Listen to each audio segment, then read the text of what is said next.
What is up, peoples? Yo, yo, yo, yo, yo. We got some technical problems. Opa. We got some technical problems. Power went down at 7:27. And I was like, that's no big deal. Just, you know, like 2 seconds. And then, oh, yes. Alrighty, that's great. So we got power, we got After Effects, we got a lot of things to talk about. So let's get this chat thing going on. All right. So, guys, I wanted to say a couple of things, and now we're starting. For a lot of time, for a long time, you asked me how to make the ornamental. You sent me SMS, DMs, you send me emails. You said, how do you do it? I tried to answer you with texts, with all kinds of sending you different tutorials and stuff. But this is the time, guys. You know, this Corona thing has eat everybody up, and you're sitting at home and doing some, I don't know what you're doing, but I got a really good idea for you to be doing visuals. So that's my aim in this live stream, to give you tools to make visuals. I will show you what you can do with elements and After Effects and a little bit of Illustrator. And the main thing is that you can take this technique and apply it to your ideas. I think copying it, thank you, Nadia. I think copying it will not be so interesting, you know. So there is a guy who says, still like an artist, and it means don't copy, but just take the techniques and be inspired and make some things of your own. So today I'm trying to give you this a framework that you can make visuals with, and I wanted to tell you that you know, sometimes it's difficult because there's no motivation, and you don't know when shows are coming back, but shows will come back and we'll be back in full power. And sometimes when I'm not motivated, I'm just trying to imagine the day when shows are back, and I want to ask myself, did I do everything that I could to come back to performing full power? Or did I watch Netflix and was gaming and wasted my time? So, okay, we got internet as well. For now, let's keep it on the mobile, because if I'll switch, we'll have a hang, and I don't want to hang anymore. Anyways, so you know, come back to performing full power. That's the main thing I want to say. And now we are going to start. Okay, let me tell you. Let's see where we are. Okay, so because we have power, let's start with the Resolume. Let's pump up Resolume. I closed it because I wanted to save on battery. I didn't know how long did we have will we have the power cut. So now we're back in Resolume, and let me show you the final things that we're about to create. So this is a mandala, the seed of life, and these are a few clips I created out of the same mandala, different camera angles. And this is what I'm going to show you how I'm creating today. And also I can make different setups, you know, like I took this guy and I flipped it and duplicated, I mean, this transformed to move it to both sides. This is with Replicator. and if you stay long enough, we'll get to it in the end of this live stream.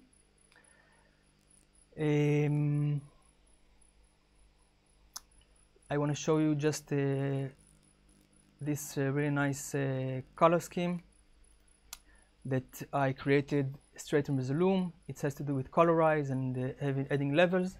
Oh, what happened now? Okay. We had another power cut.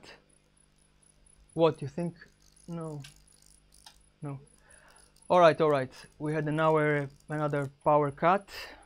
Maybe somebody stepped on the cable. But we are still on, guys. We're still on, and we're gonna get really strong this live stream. So hang around. Another thing that I added was edge detection and creating this kind of look. Let's go full screen. This is really nice, I think. Yeah, everything is working for now. So we are cool in the gang. Okay, one thing I would like to ask my partner is maybe we can get a fan, or do we have enough power to stick it in? No, we can get the fan here. Just don't take anything out. Here? Yeah. No, the fan will go inside. All right, I had to run like 100 meters to the guys in the resort and ask them to help me, and they came with scooters and tried to see, and then we got the cable. It was a lot of fun. So let's see who's and what's what. So this is another look that we can create, and I like it as well. I'll show you later how to create it. And this is okay for now. Let's close. Let's save the Resolume project and close it. We'll be back to it later. Thank you very much. We can close this as well. All right. Thank you. Guys, tell me if not on me, on there, because there. Yeah. All right. Ooh, the desert. All right. So After Effects went another again to the other screen, but we are strong. So Nadia is helping me out, my partner in crime, and she will be on your on the chat if anyone will have an interesting question. I want to show you first an overview, and in the overview I will show you just the rough thing, you know, like looking from 30 feet about the project. I will show you the what do I have in my composition, how is the element 3D layer built, and what different layer I created, how textures are looking. It will be really short in case you already know elements 3D and kind of know what's going on. And then we are going to go, thank you very much, and then we are going to go and create shapes in Illustrator. Thank you. Take these shapes and put them in Element 3D, and then build the mandala in Element 3D, and then animate the mandala, and then create textures for this mandala, which are different comps. I will show you later.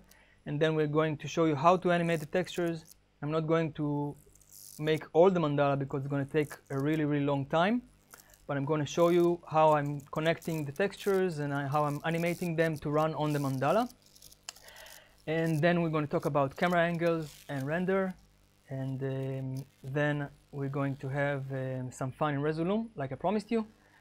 And what's next is something I want to talk about, your future. So let's go back to After Effects, and maybe we can actually let's open another preview. Let's use Ali for it. Just I want to, before we start, to talk about what is going on here anyhow. This is important for us to start everything. So let's pause it for a minute. So what we're seeing here, maybe look from the side. What we're seeing here is a 5-layer mandala. Okay, it is created from a base.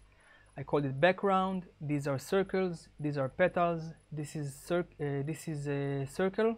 No, this is center, and these are seeds. That's how I called it, and that's how I'm going to build it. And if I'm pressing the play, you can see that on each one of the objects, we got animated textures. It's a really nice look. I made it a few years ago. I made the OrnaMental pack and really liked it. And now I'm going to show you how I built it. And some really important thing in all of this is having ambient occlusion. You know, when one object is creating shadow on the other one. And this is something that really helps this look. So now let me find, let's open it with some photo viewer. Taram, there you are, guys. Do you recall and do you see? So this mandala, this beautiful seed of life, is actually built from these parts, from these how you call it, from these shapes that I created in Illustrator. Okay, Nadia, how are we going? Are you on the chat? Yes, you don't see? You have questions? No, I don't see, but now I'm going to open the questions here as well. We are communicating. Wow, everything went berserk when the power went off. But show must go on, and we are going on strong. So let's see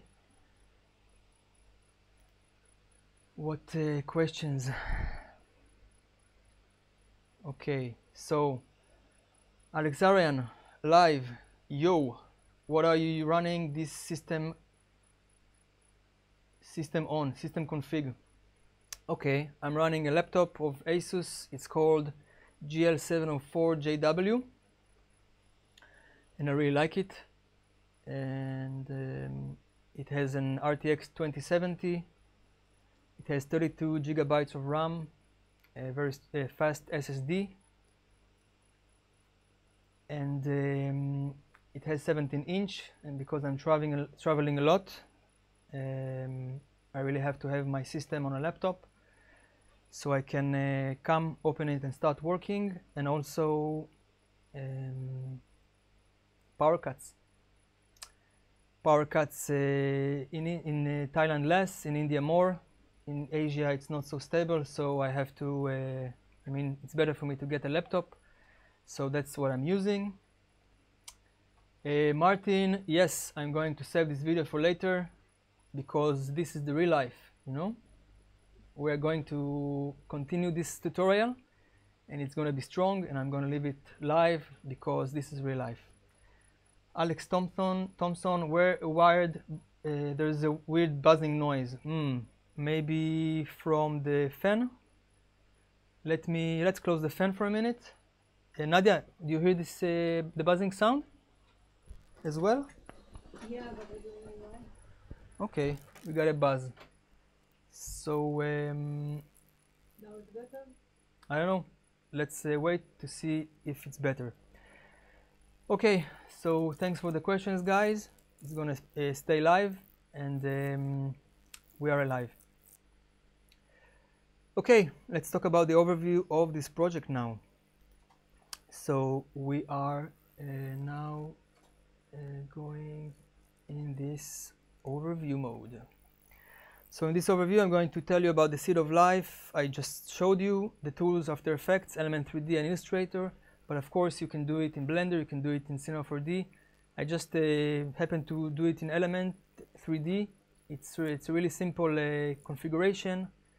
I like it that it's inside After Effects because I can control stuff really good, and I have all this After Effects goodness to have 2D animations later. So that's the tools we're going to use. And inside Elements, I'm going to show you groups, materials, replicators, animations, and extruding masks. So let's start. Let me get Buzz comes from microphone, but it's not that strong, don't worry. okay, the buzz is from the microphone. All right, so I hope you can still concentrate, and I'm going to go back now to to After Effects, and I'm going to show you my project. This is not connected to the project. This is yes, we can close it for now. So I got an element 3D layer, and this element 3D layer has let's unhide all of these. So these are all kind of cams. So the way it's built, this is my element 3D. This is my element 3D. Power is back. Power is back, honey. Respect. So maybe you can get the AC going on sometime. All right. How it's built. So we got the seed. So we got here, let's close this for a minute. We got here 5 different masks. This is the seed mask, the circle mask, petals mask, and circle mask, and background mask. And we've got here 4 different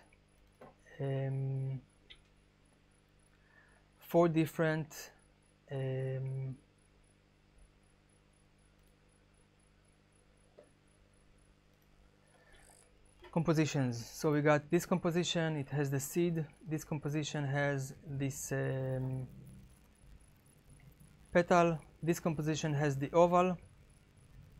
This one has the circle, and this one the background. So let me show you that these are animated textures. Each one of them in a different composition. You see here we have a subtle movement of the cannot. I need a cable because otherwise we're gonna have mayhem. All right, let me get you this here so you can see what I'm pressing. Yeah. Maybe 2-3 hours. Thank you, Sung. Okay. So the guy from the cable came and wanted his cable, but we're not going to give him no cable. We are going to keep on going while we have it. So each one of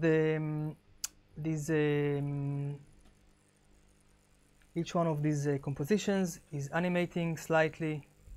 You see this seed here is animating, and all of them are coming inside and into Element 3D. So let's go inside Element 3D and check what is what there.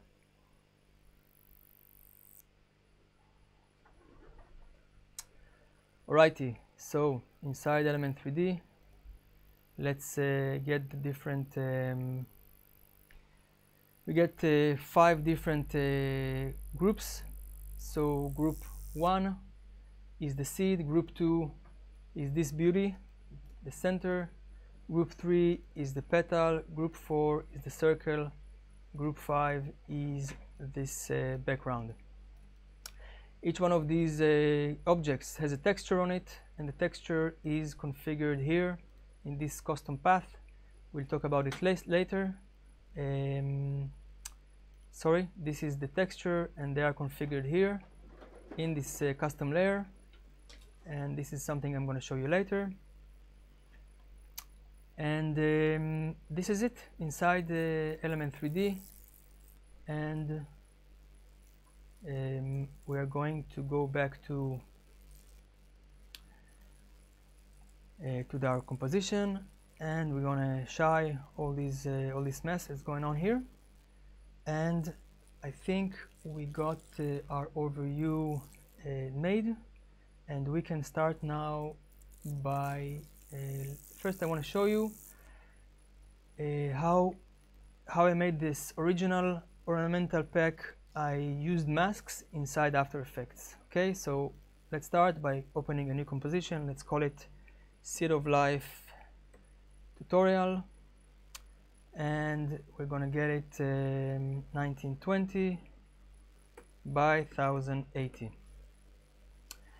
and we're gonna keep it 30 frames per second for now, and I'm gonna make it 16 seconds and 1 frame.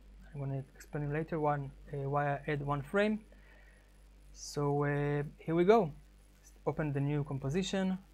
The first thing I'm gonna do is to not confuse later. I'm gonna trim it to 16 and carry on. So let's start by adding a new solid, and this window is coming here. Let's call it Soul. Let's call it Master.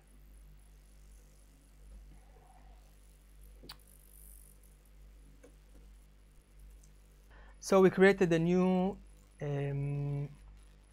solid, and in this solid we're about to get elements on it, and elements, and now we added elements to it. So the way I created these things originally was to open a new solid, and let's call it seed mask for now. Let me get this thingy back here so you can see what I'm typing. So when we get a mask, we can get the mask tool and draw a mask in kind of the shape of the seed that we're gonna try. And if we hold Alt, we can somehow, you know, tweak things. And okay, let's say that now we created this seed. The buzz. Okay. All right. So let's say, okay. Let's keep it up. Sorry for the buzz, guys. And let's say that we have this seed now, and we are going inside elements, and in elements we got the custom layers. In the custom layers we can put here, designate the seed mask inside, and let's save the project. And now if we go inside elements, and I'm going inside the scene setup, and if I click extrude now, voila, we made something that resembles a little bit like the seed of the mandala. And when I mean the seed of the mandala, I mean this part, right? This is the part I created. So here I created it. So the problem with doing it in this way is, let's go to front view, is that it's all, you know, like hand drawn. And you see that the tip here and the tip there is not aligned, and the size is different, and you can you know, solve this with doing a mirror, but the mask tool in After Effects is not so powerful in my opinion. So the way to create really good shapes is using Illustrator, believe it or not. So we are going now to the next part of our presentation, and this will be creating shapes and using Illustrator's precision to make shapes, to use the shape builder tool inside to make some frames. I will show you what I mean and organize everything before we take the shapes back to After Effects. So let's get some Illustrator goodness going on here. And yes, so what I did is I created a new artboard, new document, and the size of the document is 2048 pixels by 2048 pixels, and this is the size that my textures are going to be as well in, so that's why I created it in this size, and I already created it so we can close it. So in Illustrator, let's see who's whose. We can click this rectangle tool. We actually need a circle, so we can go to ellipse tool, and in Illustrator, if I'll go to the center, it will show me the center, will indicate where the center is. And if you don't see this indication, you have to go to View and Smart Guides. This should solve it. So what I'm doing is I'm holding the center and clicking it, holding Shift, Alt, and Control, and pulling it. Okay, I pulled it, and now we created this ellipse here. And let's first remove its fill. We don't need the fill.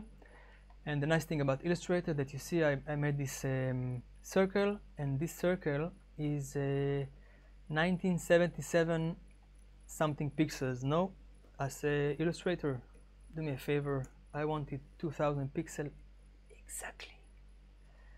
So that's what it did, or it did. In English it's an it, but in Hebrew it's an he. So thank you, Illustrator. And now what I'm going to do is to duplicate this layer. So let's take this reference thing again. Remember, we have a circle around here. We got all kind of circles inside and a circle in the center. So let's get it going on. So what I'm going to do now is to take this circle, this ellipse, copy and paste in front. Okay, Control F will paste it in the same place. Control V will just throw it somewhere, and it's not going to be so precise. So we got this ellipse, and I don't know if you were listening in geometry classes, but I really liked geometry when I was a student, pupil, and geometry, how it's called, Nadia? Not geometry, geometry, yeah? Sacred geometry. No, not geometry, but when you sketch stuff. Anyways, never mind. So I like to sketch, you know. I had this whiteboard with a pencil and eraser and a line, and I had to draw, and it was really fun. This is the only thing I liked about math. Anyways, what we did now is we created a different circle which is half the size of this big circle. Okay, so look at here, 1000 pixel, this guy, and this guy here is 2000 pixels, its size. So everything is cool. We can now duplicate it again, so Control C, Control F, and we created another duplicate. Alright, Nadia says we got some questions on. The buzz sound came back as soon as you said power is back. Okay, you say okay. Is your plug a 3-prong from a laptop? Didn't understand. 3 to plug laptop to remove. You have to. Yeah, but guys, we are in Asia, so we don't have this extension. But now it's better. Now it's better. Now it's better. It's good. Okay, This is brilliant. Thank you, Antos. Antos, thank you so much for joining and for purchasing the Expanse. You're a full power artist, and this tutorial is going to help you create awesome stuff, and I'm doing it for you, also for you, and also for all the rest of you. We're going to do it, guys. Keep on watching. Okay, so what we got here, let's start naming them. We call this BG, we'll call this center, we'll call this something, but what I can do now is I can lock these. I hold the new circle that I made, and I'm going to drag it while I'm holding shift, and looky, it snaps. Now we have some geometric power going on here. This is touching a tangents exactly with this, exactly in the center here, and everything is looking awesome. So now I'm going to copy F again, and let's lock this one as well. And what I'm about to do now is take this tool, which is a rotate tool. I'm going to click Alt and hold it, and I'm going to click once this anchor. I'm going to tell you, Mr. Illustrator, can you please create another copy of this 60 degrees to some direction? And it says yes, sure, STV, whatever you want. So I'm just going to, I can just move it by saying okay, I can also copy it. So I'm just saying copy it once, and then I'm going to hold Control and duplicate it 4 more times. 1, 2, 3, 4 times. And looky what we have created here. Something that creates something that resembles this.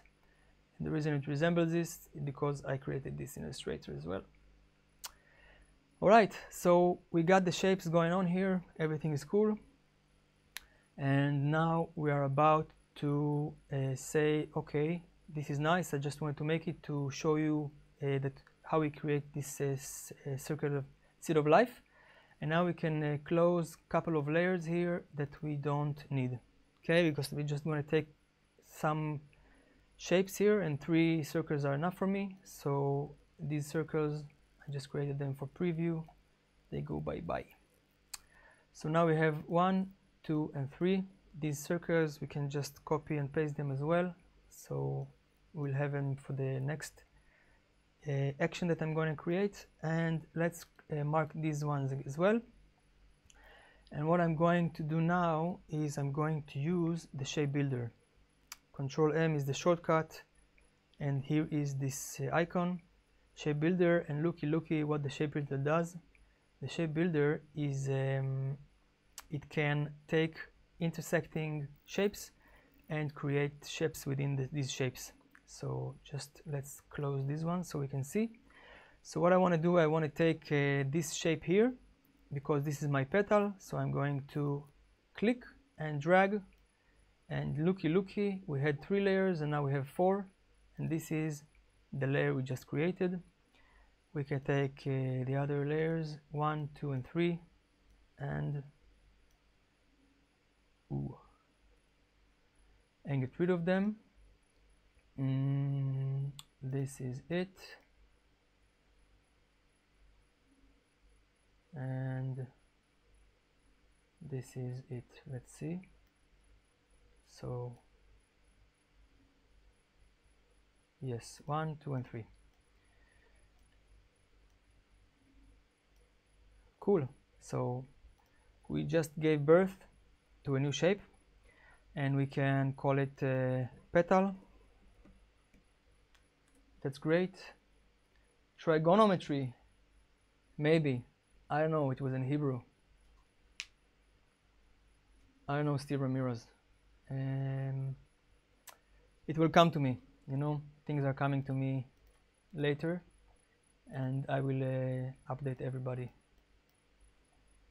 Okay, so we've just created a different copy of this, and this time we're going to take this cute guy here, and we're just gonna hold the, have Control Shift M already is there, and I'm clicking it. We got this new petal born. There it is. Let's bring it here and let's call it seed. Alrighty, so here we have these parts of this Seed of Life mandala, and everything is cool. So what we can do now is let's give them names. I know that this one is going to be 1, just to make it clear. The petal is going to be not now. The next one is going to be the center, then the petal, then this is the circle, and then the background. Okay, so just in order to make this tutorial clear for you, I will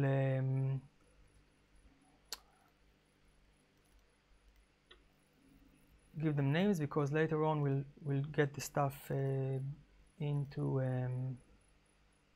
elements. It's going to be important. And this one is 5. All right, 1, 2, 3, 4, 5. These ones we don't need them. We created the shapes, and I'm going to open a new layer now, and in this layer I'm going to create 2 frames. So I'm going to, and it snaps, pull it and it snaps all the way, and it created a new shape, and the size is 2048 pixels, like our composition. Let's check this new shape, and I'm going to copy and paste this shape again, and I'm going to remove a few pixels, going to 2040, and now I created here another shape, just a little bit smaller. Okay, so that's our that's what we need to create inside of Illustrator, and I think we can go to the next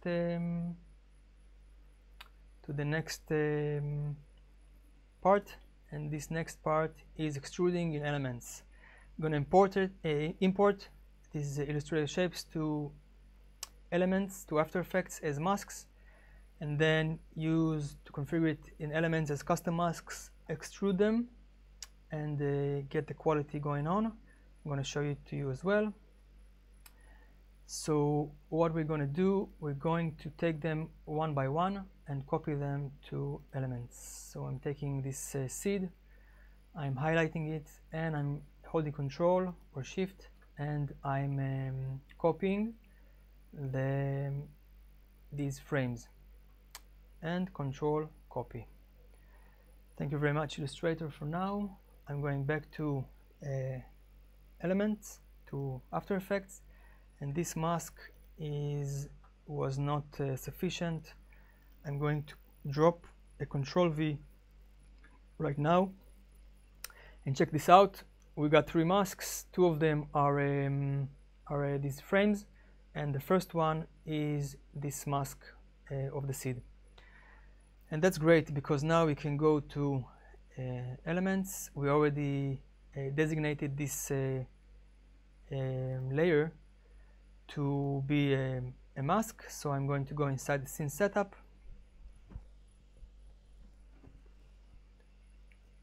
and I'm going to extrude it again, and this time let's go to front view.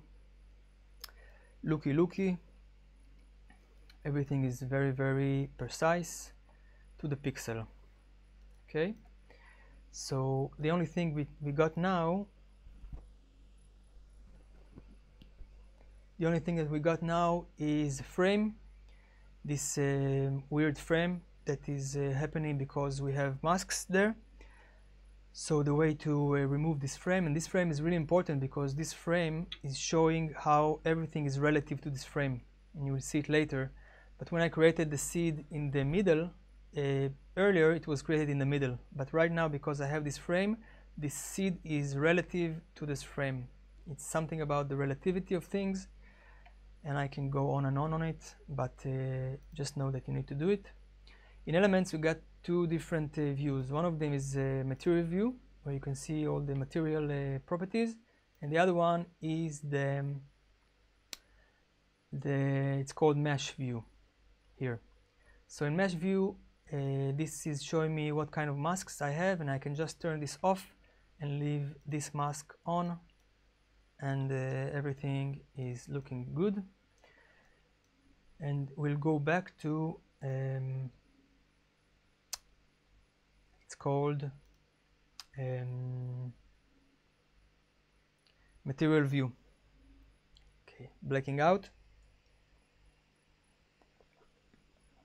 Get a sip of water.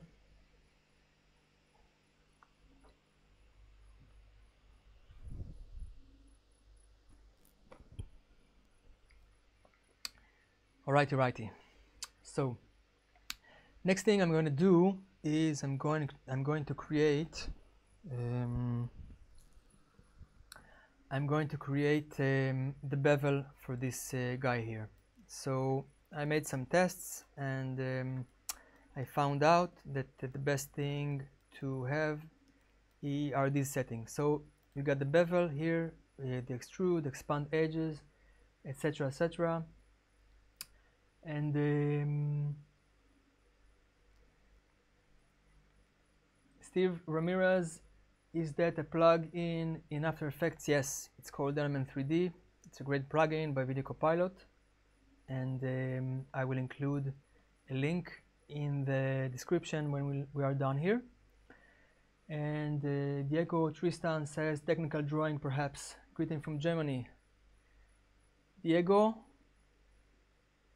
thank you. Okay, we are going to create bevels for this beautiful seed, and the way to do it is to up the bevel size. Let's get closer here, see what's going on. So the bevel size is beveling the edges.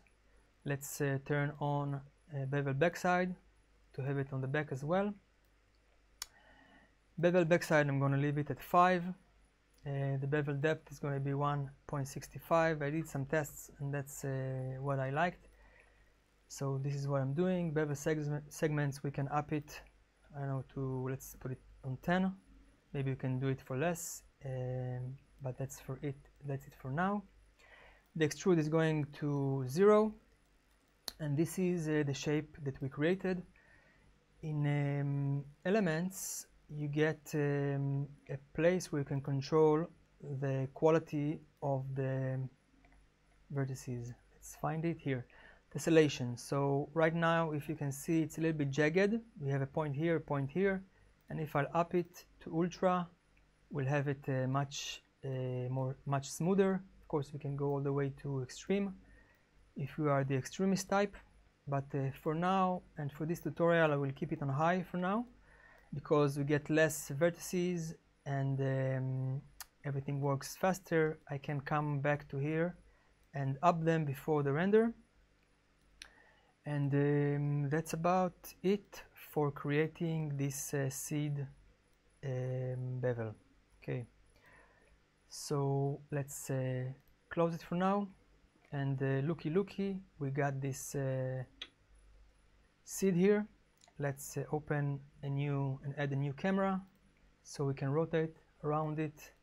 The camera, I'm going to open a 50mm camera, and then I'm going to go to custom view, and by pressing custom view you can go here and or use F11 as a shortcut, and we can use C to maybe go closer and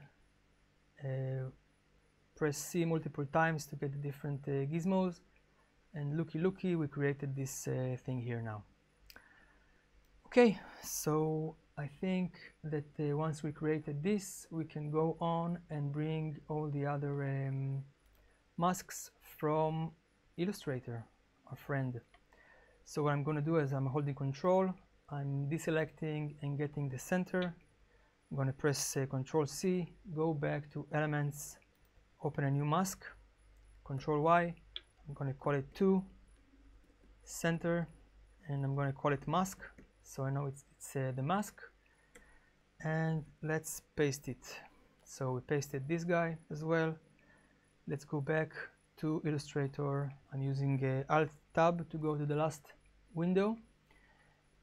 Hold Control, deselect, get the next one is number 3. I'm going to copy it, go back to here, create a new solid, Control Y, call it 3, and this is going to be a petal.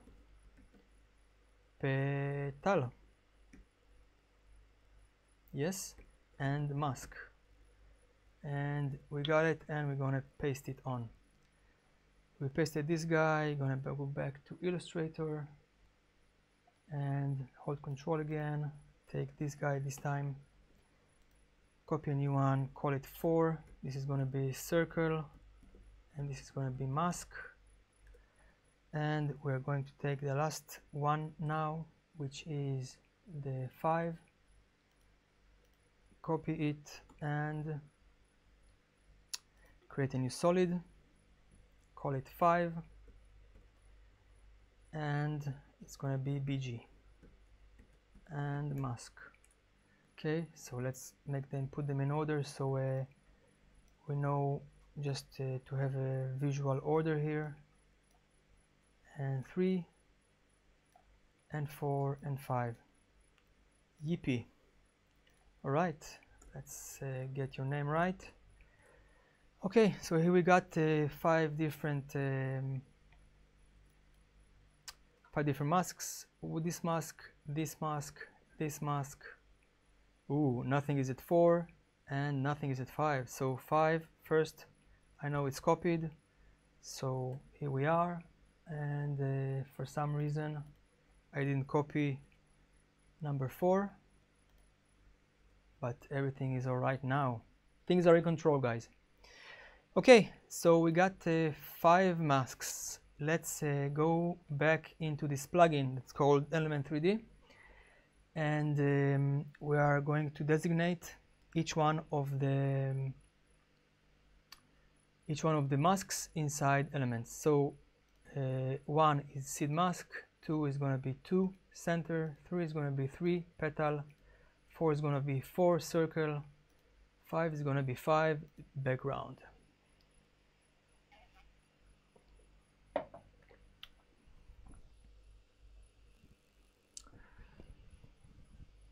Chill out, it's electrifying me. Okay,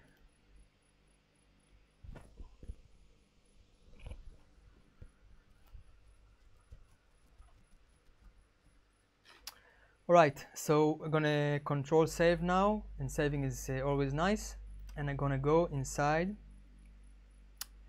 elements.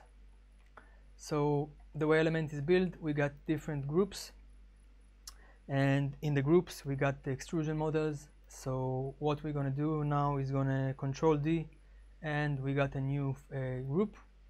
Let's call this group 2, just so we know what's what. And here I'm designated instead of 1 to 2, to group number 2.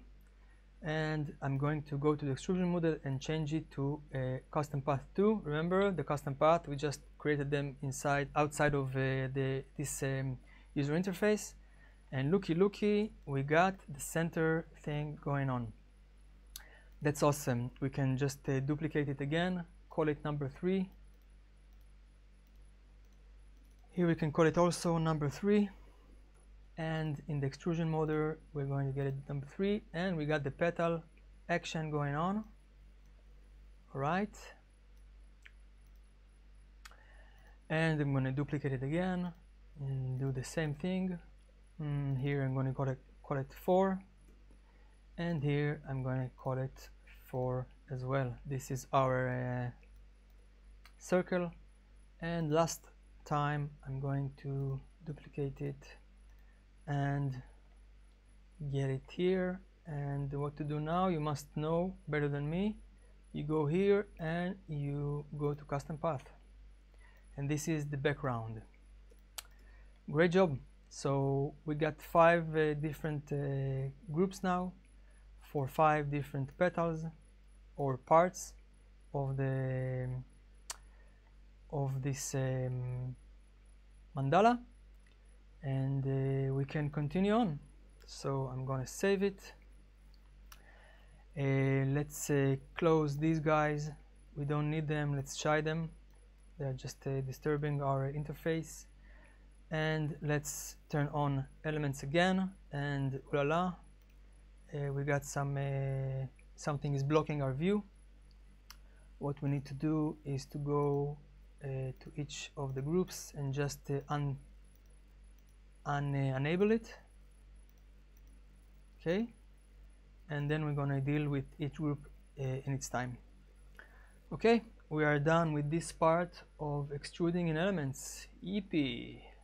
If you're still here, you're dedicated and you want to create visuals, and I appreciate you for this.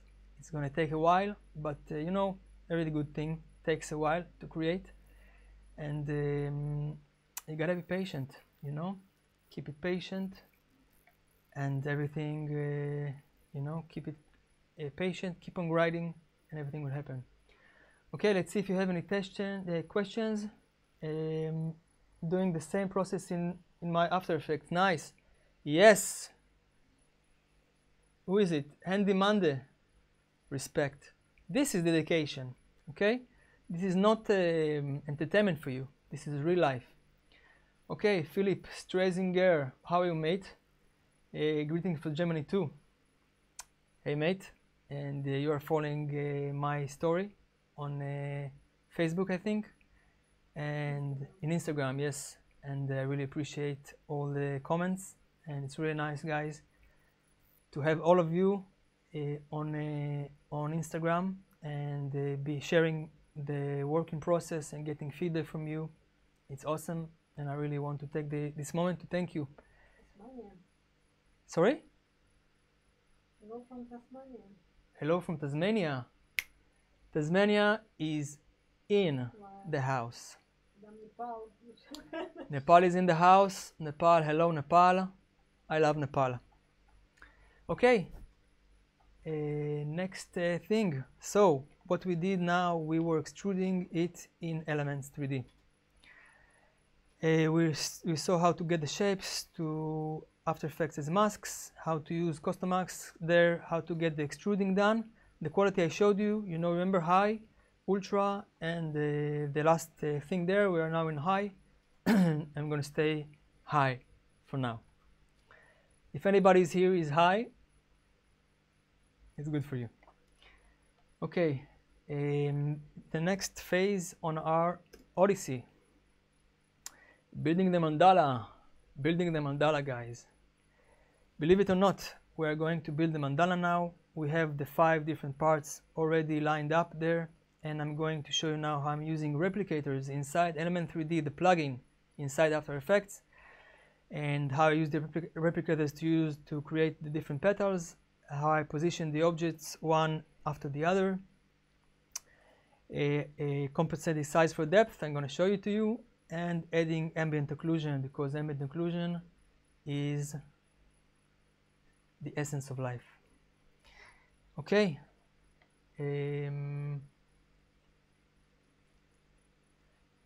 Let's see about the comments. Nadia, thank you so much for curating the stream. I don't know if I could do anything without Nadia. She is my partner, and we are this in it to blow it, the world. Comments, interesting comments. Carrie Litford, hello from Tasmania. Carrie, I saw your stuff, awesome. זיו אביב זן, יא גבר, אתה אלוף ויש לך תוכן מדהים, which means you're a man, you're a champion, and you have an amazing content. Thank you, Aviv. Trading stocks, Vister Finger. Trading stocks while watching STV. This epidemic is full of productivity. I love Element 3D. I use it to do all of my 3D models. Loving this. Spain here. N30 virus. Spain here. ¿Cómo estás, hombre? O mujer? I hope you are good and you are full power. Canalizar la energía, okay? Focus your energy and good things will happen. Yeah, yeah, yeah. Okay, so next thing, let's carry on with our entertainment today and let's go back to building the mandala. And this will be in After Effects, believe it or not. Okay, let's talk about replicators in, let's go back to the F12 to go back to the camera, active camera. Let's talk about replicators inside After Effects. It's a function, it's a feature I really like.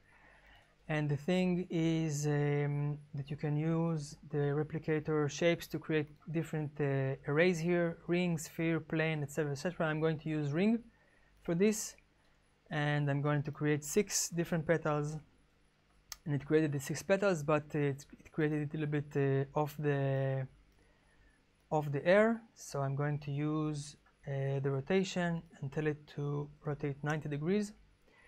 Inside elements we got 2 main sections, particle replicator and the particle look. A little bit confusing to me, I hope not for you, but the way to remember it is that this controls each one of the particles, and then this controls all the object, all this particle array that we created.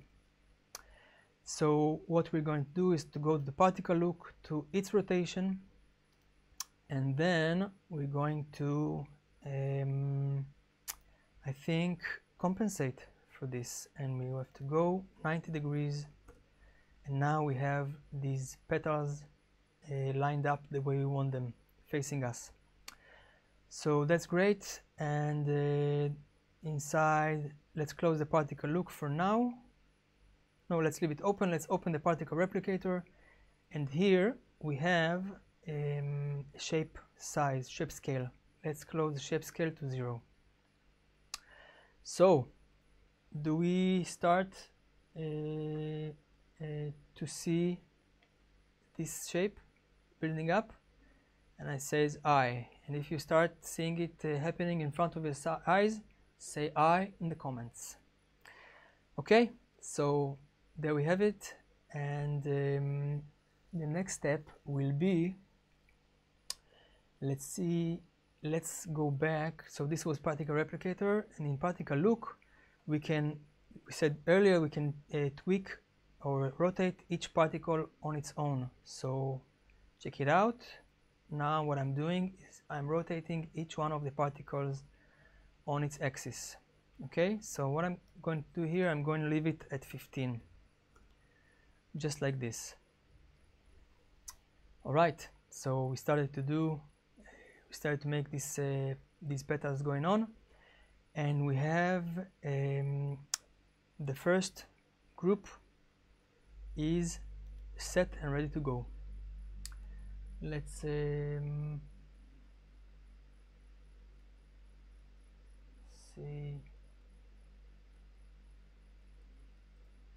one moment. Okay, so we got this going on. So next thing we'll do, it will be logical thing, will be to take group number 2 and activate it.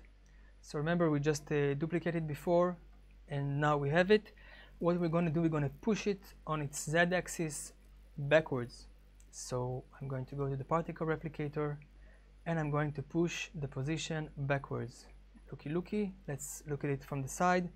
If I'm going here and moving the camera, so if I push the Z backwards or forwards, this is what will happen. And because I did it already once, I know that 70 pixels will be sufficient, and this is where I'm going to leave it now. So getting things done, we get this one group and second group ready. Let's go to group number 3 and let's activate it. And of course it arrives in the same spot that we had it before. And let's talk about the way that this mandala is built. Let's look at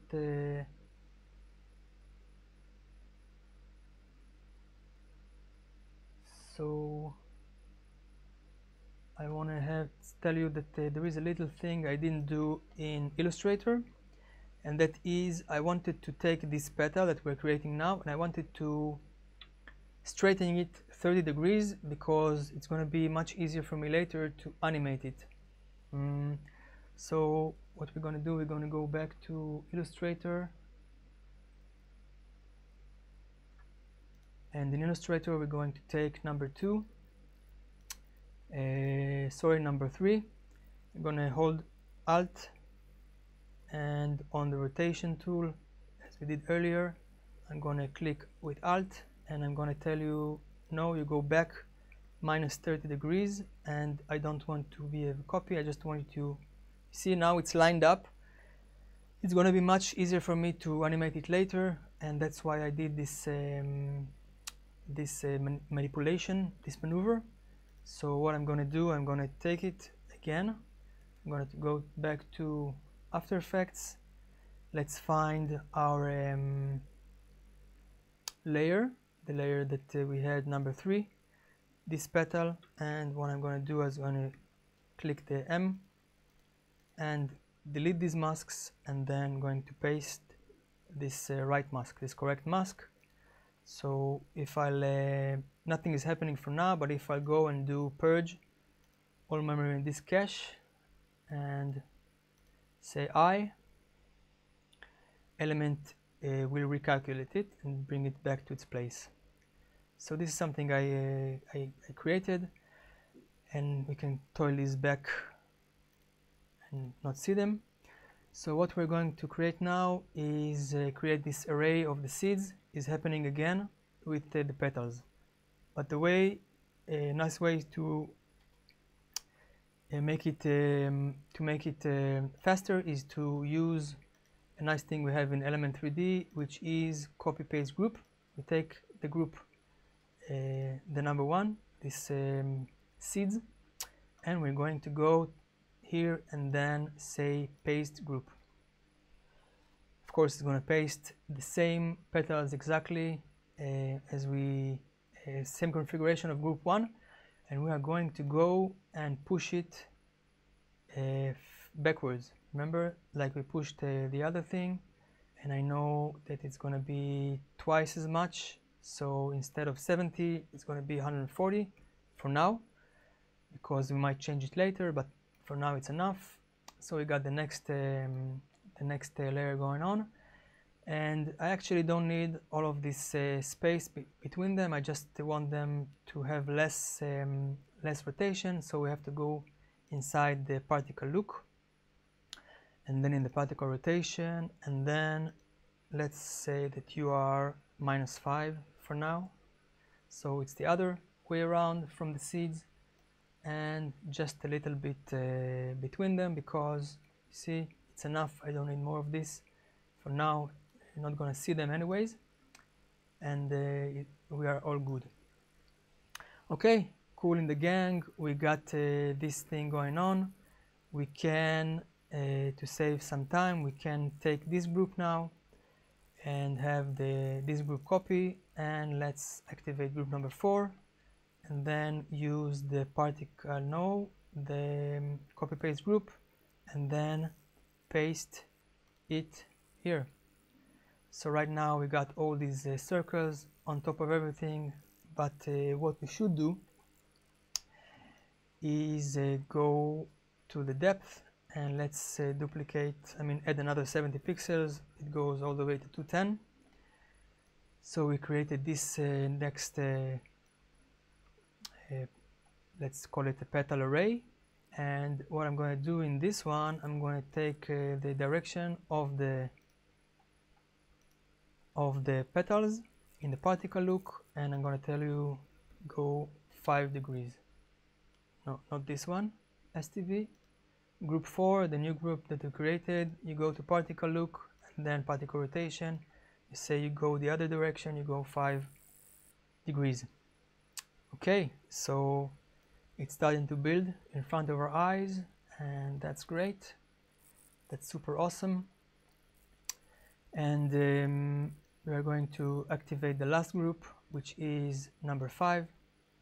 let's activate it and let's push it as well. We don't need the replicator for this layer, so we're just going to push it to 280 pixels for now, and looky, everything is looking kind of okay, and we almost created the Seed of Life mandala. Just to compensate what I did earlier with group number 2, sorry, with this petal. So we have 1, 2, 3 with the petal group. I'm going to go inside the particle replicator, and I'm going to give it a little bit 30 degrees back to the other place, which is going to be here. So let's minus 30 it. Buzzing? buzzing נראה בחזרה. צריך קצת יותר רחוק לשים. Possible? To put this, wait, you know, maybe it's something about, it's like biting my, it's like electrifying me. Let's try to put this and see if it gets further away, if it helps. Okay guys, let's carry on. I hope you like my new look. Alright, so we have 5 parts. We compensated for this, for the look of this. Let's use these C letters to get away from our mandala, and then rotate around it and inspect it and see how well everything is going on, and marvel at our work. That's looking good. Now let me let's get the camera. I want to have a front view, so let's press F12. We're back in this camera view, and I'm going to push the camera. I'm going to push it, not this STV. I'm going to push not the point of interest but the Z depth, and we're going to look at all of this mandala together. Alright, so let's see again this reference. Okay, you see how everything is aligned really nice here, and this is part of the beauty of this honey, I think the windows are open. We can close them.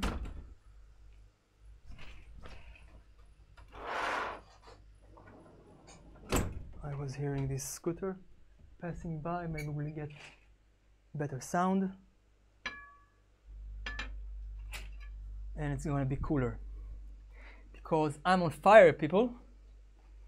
I'm on fire, and you are going to get on fire as well, so get your fire extinguishers ready. Okay, so what's going on? This mandala is so precise and so beautiful, and everything is touching one each other, and here we get a little bit off this thing. You see that this, let's get closer, this circle here should be more aligned with this. This one. Okay, okay. I hope you like my bra. You're here to stay. You hear me? Okay. So the thing is to do is now get everything aligned. And how are we going to do that? We're going to do it by compensating the size. So when things get further away from you, they're getting smaller, you know, like it's a bad joke, don't tell it. Yes, as things are farther away, they get smaller. So this got smaller, this got smaller, and this is the biggest of them all. So the way to do it is to tweak it a little bit.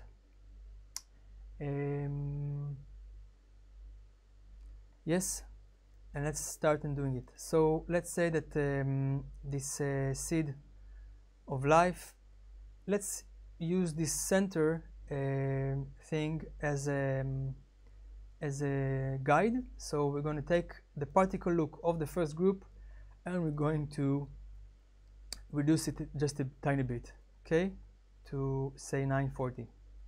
So it was 10, now it's 940. It's number 2 stays in the same size.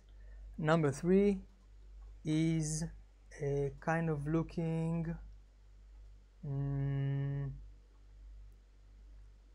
okay. I think we have to make it smaller now as well. So you know what? Let's do it right. This one stays the same size. I don't want to mess it up. And let's go to group number 2, to the particle look of number 2, and let's up it until it touches the tips of the seeds. All right, let's make it maybe a nice circular number just for my ADHD.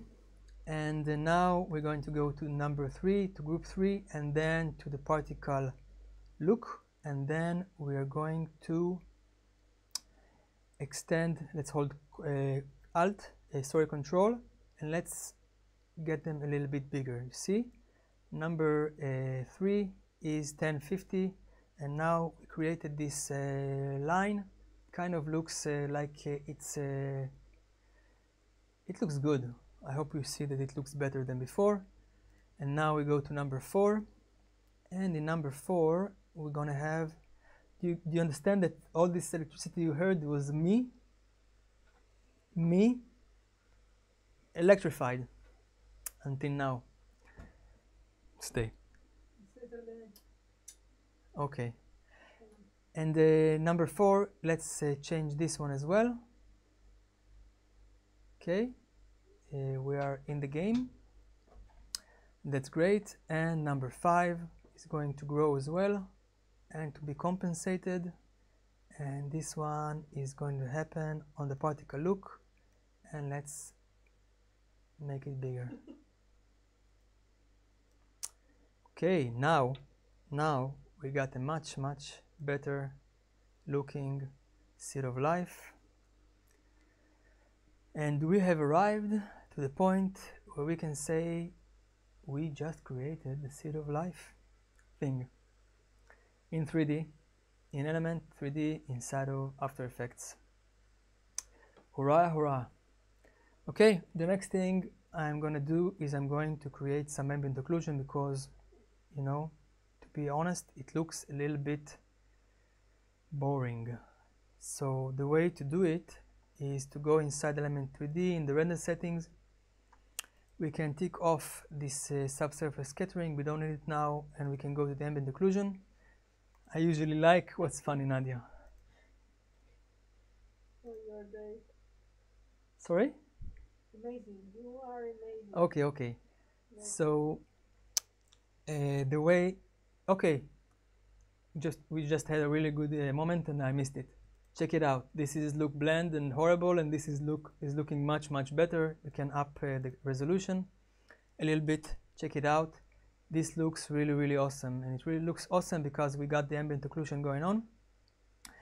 We can tweak it a little bit, and the way I tweaked it and it worked really fine was 0.70 and then 200 here, and this is kind of okay.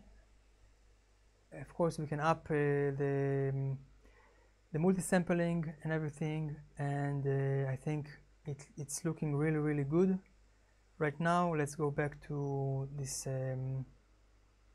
side view.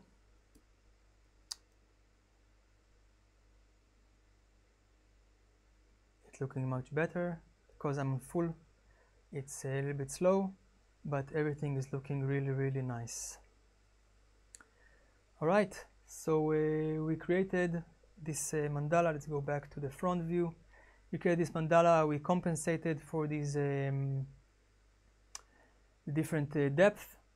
We added ambient occlusion, and we are ready to go to the next phase in our odyssey, and it will be animating the mandala. Yes, here we are. Let's check what Nadia, what was so funny earlier when Nadia was laughing. I like your style. Somebody said, I like your style. Well, Okay. I say. Ah, you say you like my style. Okay, Nadia was laughing out of something I said, and you know, that's why we're together. We're laughing one of each jokes. Prabhas Singh says, I follow your path and seeing your Instagram stories every day. Respect, Prabhas. I appreciate you. David Ngui says, that fixed that buzz. Hallelujah, guys. Hallelujah. Philip says, I thought it is too complex and complicated, but your tempo and explanation is great. Super, Philip. I'm really happy. I'm not going anywhere. Nadia is also not going anywhere. We got power now, so I think we'll carry on for now. Okay, animating the mandala using expression to rotate the petals. Okay, so we can use two ways to animate in After Effects. We can use keyframes and we can use expressions because okay, let's see the reference, and the reference is what I created in Ellie in here. So check it out. The way I animated it is that each one, okay, three different groups are rotating. Seed group is rotating, this petal group is rotating, and this circle group is rotating. Okay, so what I did is I rotated each one of them in a different paste. Have a look at these seeds. The seeds are rotating faster than the petals. The petals are rotating faster than the circles. Okay, so what's been created? Looky. So let's say it starts here. Okay, it starts here. The mandala is looking just the way we like it. You know, everything is lined up mostly. Everything is in the flow. But then we start to play it, and looky what happens. Okay, so this is spinning faster than this, and slowly now this will arrive here. It arrives here in the center. When this tip is aligned with this thing is creating something with this. You see that there is some kind of a ninja star of these different parts. I really like the way I okay, because I did it, of course, but I really like the way I animated it. The nice thing about it is you can see this eye popping out. You know, all these subtle textures and animations, that it all adds to the final look, because details, they say God is in the details, and I say amen for that. And the details are everything. So how do we create this animating of this mandala? So let's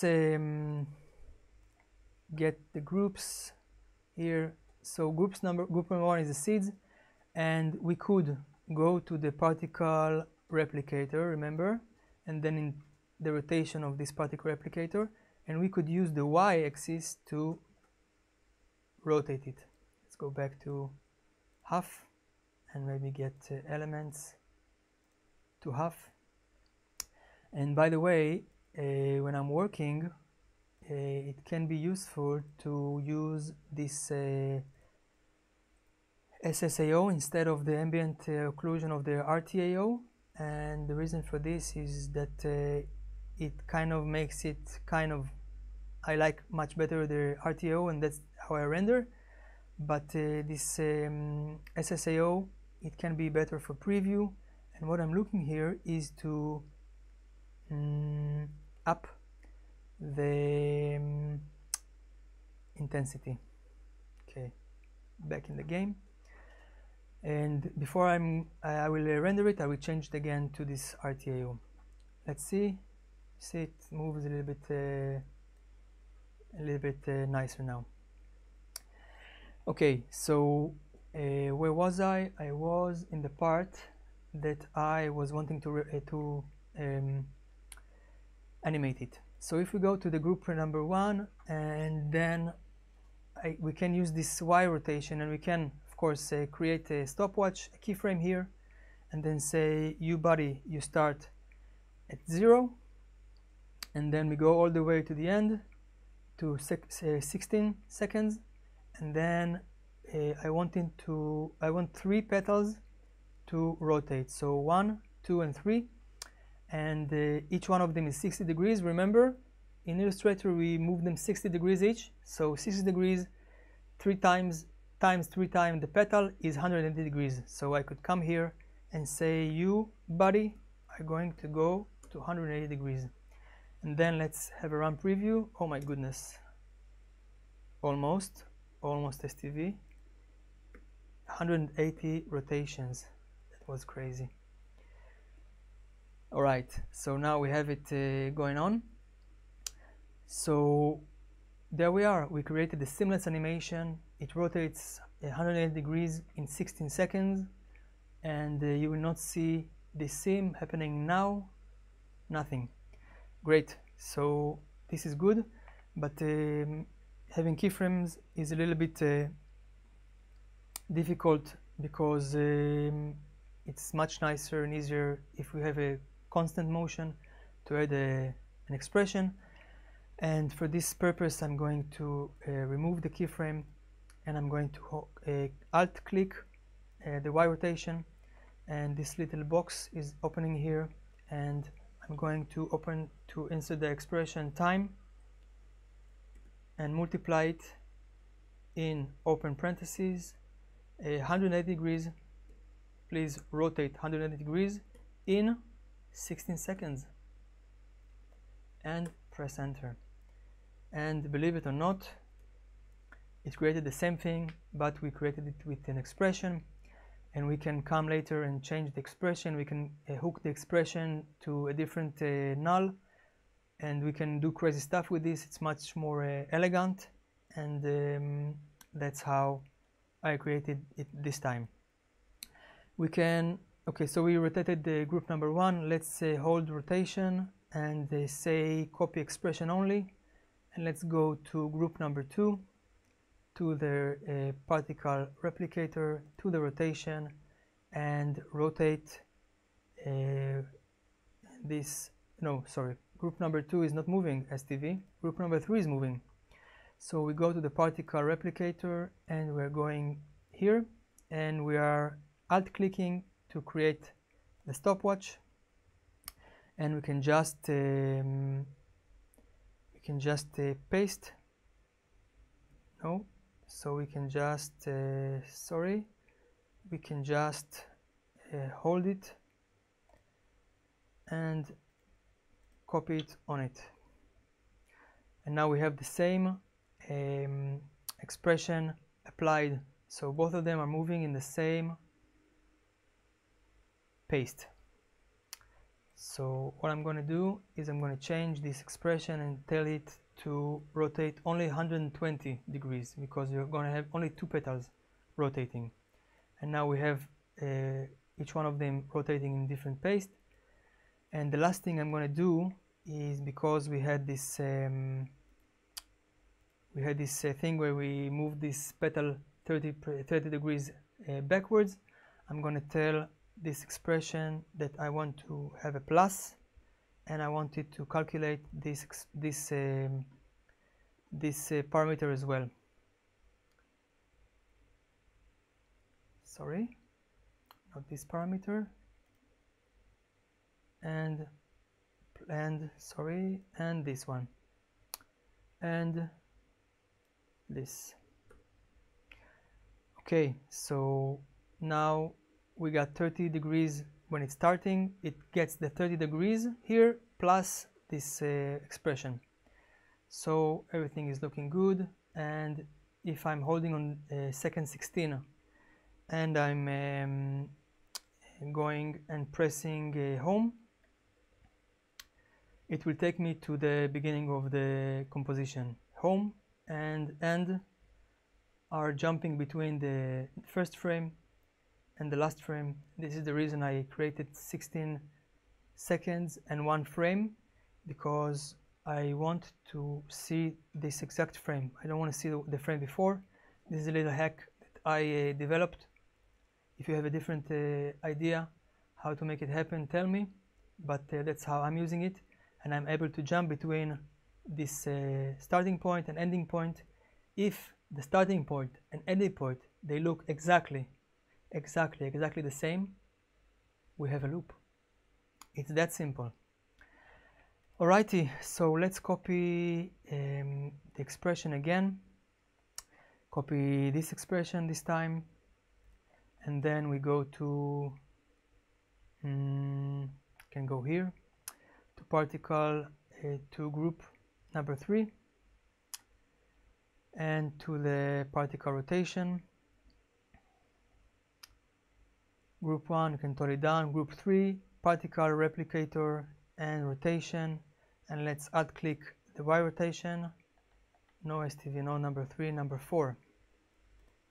Number 4, replicator and rotation. Okay, so let's alt click the stopwatch, and let's so we don't need even to alt click it, we can just paste, we can just Control V, and we have this expression going on, and we can tell it you are, buddy, moving only 60 degrees in 16 seconds. Okay, do you see the logic behind it? If you see the logic behind it, tell me. If I'll click now twice the letter E, I will see all my expressions open, and we have this first expression, time multiply 180 in 16 seconds. The other one is 120 in 16 seconds, plus this thing we had here, the plus 30, the minus 30, and here we have 60 degrees in 16 seconds. Let's run preview it and see our creation roving in front of our eyes. Yes, wait for it, it's coming, will it loop, it looped. We have the holy loop. That's it, that's how I animated this shape, and this is how you can animate different shapes when you create them. And we are going now to our presentation, and going to our next section. And this section will be, where are you? There you are. That's what we did. We used expression to rotate the petals, and we are now going on and moving to creating textures. That's awesome. It's awesome, guys. In this part, I'm going to show you how I create texture compositions, how I use Illustrator shapes. Remember the shapes of Illustrator? How I use them to create shape layers for our texture layers. How do I set custom textures, similar to how we did with the masks. Linking texture to objects that's inside the elements user interface, and then adding roughness. Watch it coming. Watch it coming. All right. Let's see if we have any interesting comments. Fritz VJ says, congrats to the team. You guys are really rock. Thank you very much, Fritz. Teamwork is really important, guys. I was alone before I met Nadia, and I wasn't myself. The way you communicate with us is greatly appreciated, and thank you so much for this masterclass.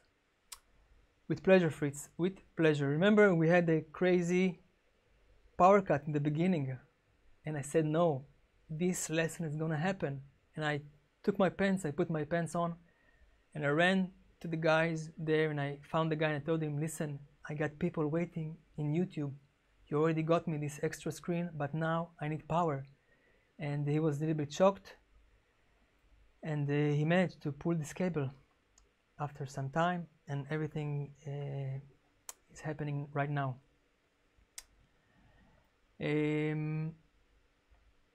And Philip and Anupam saying that Fritz is right. Thank you very much, guys. Thank you for the knowledge about the 16.01 loops. Henry, I earned it in blood. I'm really happy that you appreciate it. And you know, the thing is to always use shortcuts and use as much as possible the left hand on the keyboard, the right hand on the mouse. So I usually like to designate my keys to different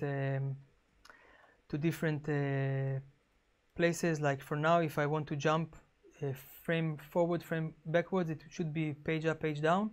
But I'm using 3 and 2 to page up, page down, just because I don't want to get my hands all the way to the right side. I'm using Shift and 3 to jump 10 frames, and I'm using Shift 1 instead of the 0 key, the insert key, to run preview. And this is how I'm able to speed up my workflow and get things made fast. Okay, another question: what are the specs of the machine you're working on? This is an Asus laptop. It's a ROG laptop. The name of it is GL704JW, and it's it has a 2070 RTX GeForce. It has 32 gigabytes of RAM. It has 17-inch screen, because the 15-inch screen was killing my eyes. And it has, I think, I think generation 8 CPU. Not sure about it right now. Okay, great work. Steve says Nurion Projects Lab. Great work, Steve. Thank you, Nurion Projects Lab. Okay, so textures. Whoa, guys, we've came to this really interesting part, which is adding textures to our objects. Wow, 48 views, 48 watchers. Guys, 48 of you are sitting now and watching me create it, and you get it. Just get it. I love you all. I want to tell you, you have passion for visuals, and if you keep on working like this, you will do it. All right, next stage. So right now I'm going to create texture comps. Let's have a look at the original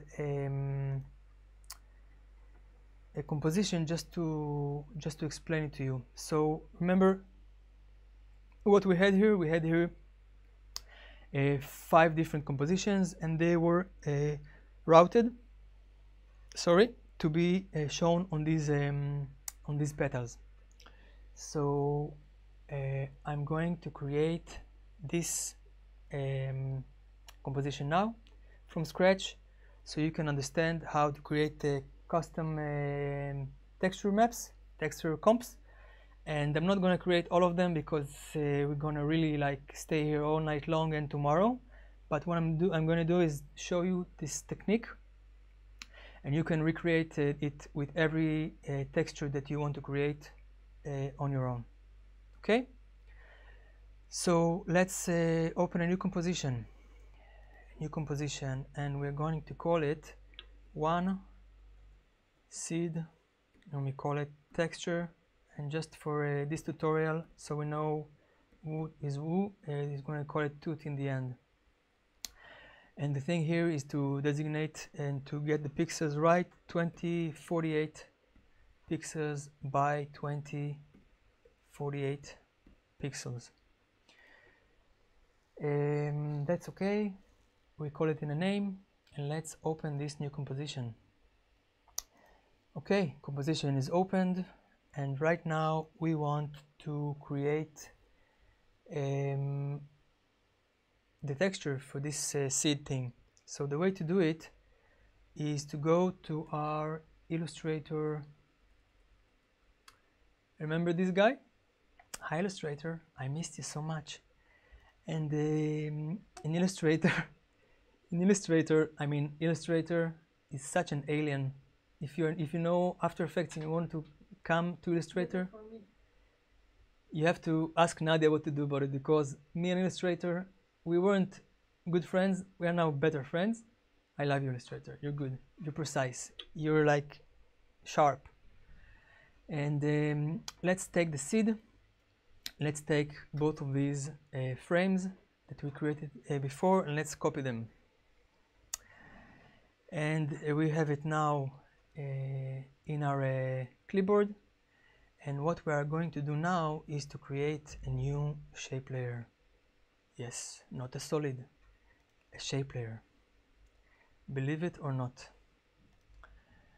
So we're creating a shape layer, and in the shape layer we are adding some stuff inside. First thing we're going to add here is a group, because we like to keep everything tidy. And then inside the group I'm going to add a path. We added a path, and then I'm going to click the path, and I'm going to paste my clipboard. Check it out.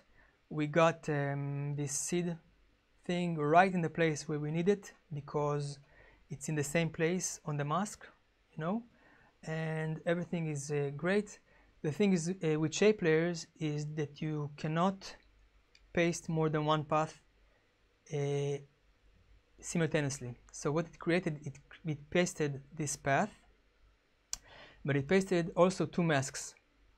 Actually, we don't need these masks anymore, because we just use this frame for reference. So looky, I now have this path exactly where I want it. If I would copy only this path and paste it here, it would paste it in the center. I'm not going to show you, but you can test it yourself at home if you have nothing better to do. So we have created, let's get a background. We have created a shape, but this shape is just the path is just a path without anything inside. So we are going to add a fill to it, and we just added the fill. The fill is weird. It's usually something is off, but I can work it for it now. Let's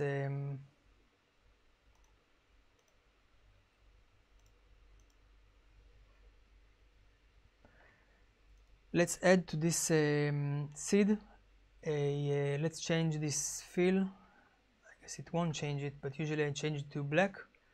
It changed to black, and now I'm going to add a new group. Remember, we have to keep things in order here. In this new group, I'm going to add a new rectangle, and this rectangle I'm going to tell it to be 2048 by 2048. So it sits here, and I'm going to add a fill to it, and we're adding a fill, and the fill is white. For some reason it shows red, but it should be white. So what we created now, we created a shape layer. This shape layer contains two groups. Let's call this group white background, and let's call this seed background. So this is our texture map, and we are going to connect it with our main composition here. So the way that you connect compositions inside elements is you get to go to your project, and then you have to get the composition that you just created, which is one seed text tooth. Remember, we created it with tooth to not get confused. And now I'm going to drag it inside this composition. Doesn't matter where I drop it.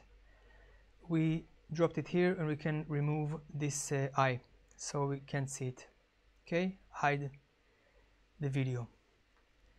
So we don't even need it right now. We can even hide it, but for now let's keep it on, and let's go into the element layer, and then into the effect controls, and then we can go to this feature we had earlier, custom layers. You remember that we earlier used text and masks to create the masks, and we're going to toggle it down and open custom texture maps, because we are about to do some texture maps. This is the logic about it. So inside here we're going to go and create and take this layer that's called one seed text tooth. One seed text tooth. There we are.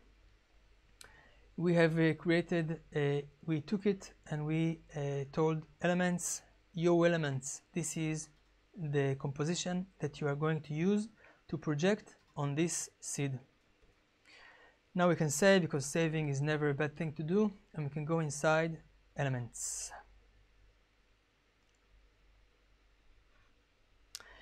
Alright, back in elements, let's go to this seed object that we created, and let's go inside its bevel, inside the material. So remember what we did earlier, we just duplicated each one of them. So because we duplicated them, every change that I will create to this bevel will happen to all the other of the bevels. So what I'm doing usually is taking this bevel and duplicate and replace, and now we have a copy of it. Look, we have a new material here in the scene materials, and I'm going to tell it that I would like to have the diffuse channel a custom texture. So I'm going to open this, and looky who's waiting here in custom layer 1 seed text tooth layer. And once I clicked it, we have it here. Looky, this is one of the most amazing things. When things work, they work. So we got this going on the petal, and we're all good to go.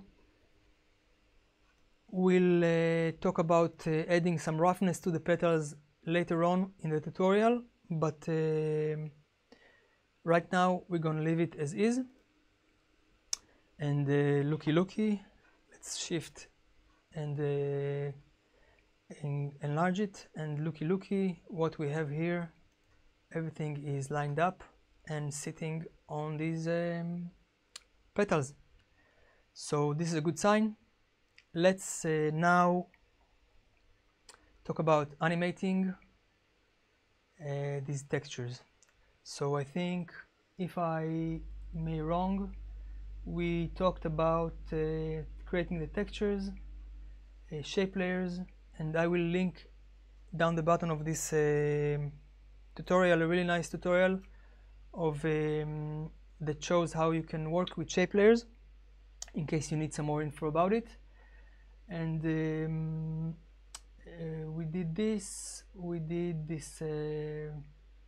custom textures, and everything is really well.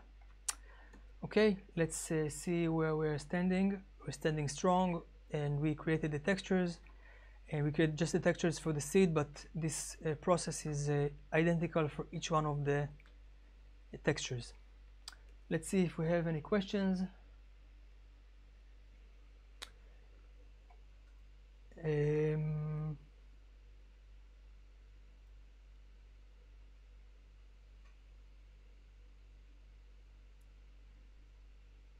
Jesus Adrian Diaz says, thank you, Master, with pleasure. I'm really happy to share with you everything that I know. You know, guys, it's a mission that I realized. I just want to share with you everything I know, because I want to make VJing strong. You know, you can make this VJing thing so much stronger.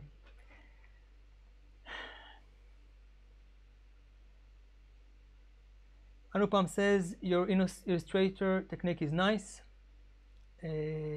Alex Thompson says, you inspired me to start making visuals. Alex, this is everything I want to do.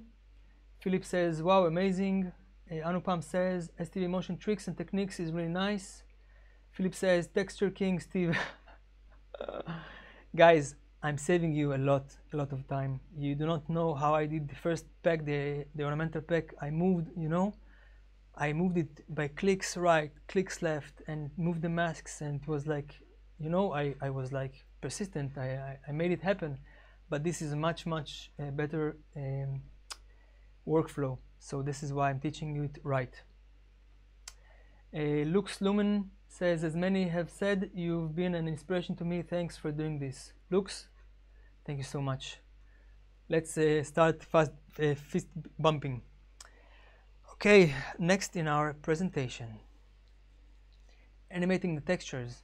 And again, I'm going to show you the basic technique for animating textures. It's going to take us days to do the whole thing. Okay, no days, but at least all the night to recreate all the textures. So this is how I'm going to show you how I use side-by-side view to control the textures while seeing the final render. Shape layer basics, which is like animating in shape layers, animating a sample. We're going to take one circle and animate it, and then I'm going to take you and show you each one of the textures I created, how it's built, just you know, get the videos on and off, so you will see in your own eyes how we take a white mandala and how we build things on top of it and how we create this final look, and a little bit about animations as well I'm going to tell you. Okay, N30 virus, can you insert a video to After Effects and apply the path to it? In videos you have masks, that's why you have masks, so you can of course take any, we took paths from Illustrator and we copied them on solid layers. You can copy them on video layers, you can copy them on compositions, and the answer for this is yes. Freeze VJ, just how much training to get this level, meaning how long? Freeze VJ,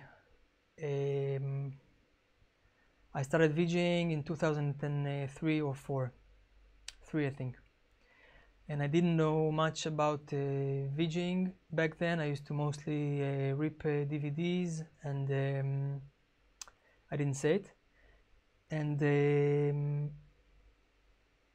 play others' content, and I think with time, you know, with time and with the need, I started to learn more about After Effects, and it took me a while.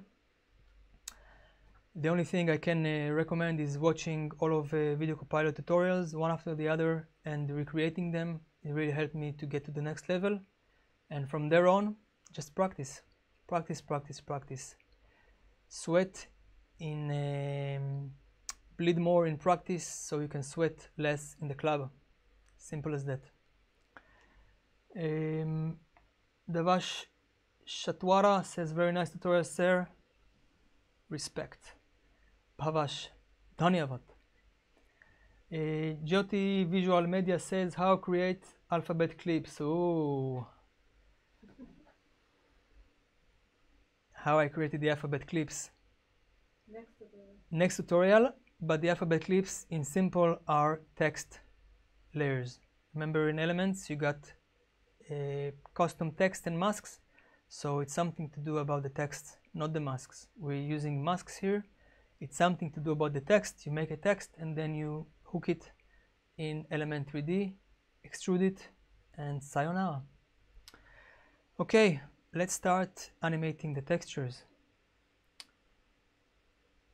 49 viewers, guys, we've grown. I really appreciate each one of you. This is unbelievable to have 50 people watching it. It's a long masterclass and you have passion for it.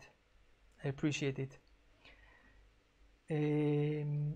By the way, I will tell it, but because just the truth, even if we had had 0 people, I would still do it and people would look it later, watch it later. So I really appreciate you are here, and it gives me a lot of power to continue. Okay, animating the textures. This is going now. So we got this weird funky red line going on, which I don't know where it came from, but I'm sure I pressed something and made it happen, and I will figure it out later. It doesn't matter right now.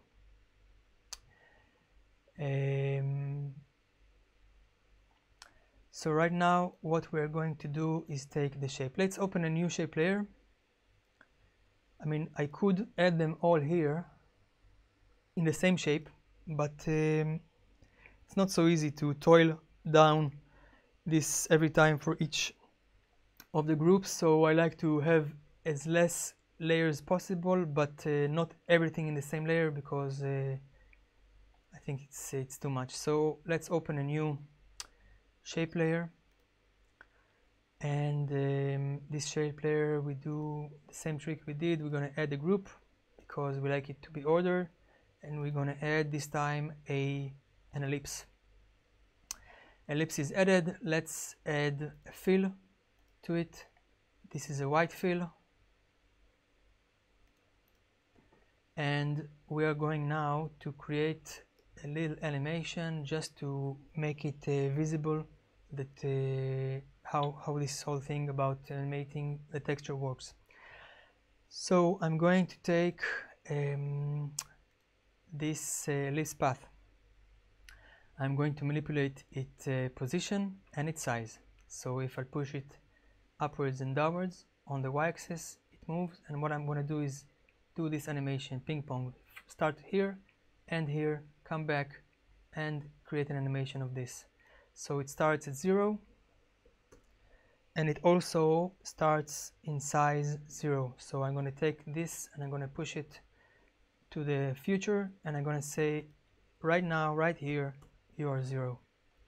Now I'm going to use shift, and in your keyboard is going to be shift and page up to go to 2 seconds.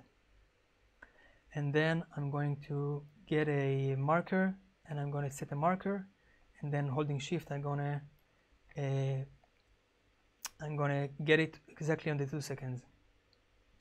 So after 2 seconds this grows and it arrives at this place right here. That's great. So this is 0 here, and here it's growing. Oh, I didn't put a keyframe there. So this is position here, and this position is here. So it starts at 0, it goes to 100%, and then we want to bring it back here. So the way to do it is let's push these ones.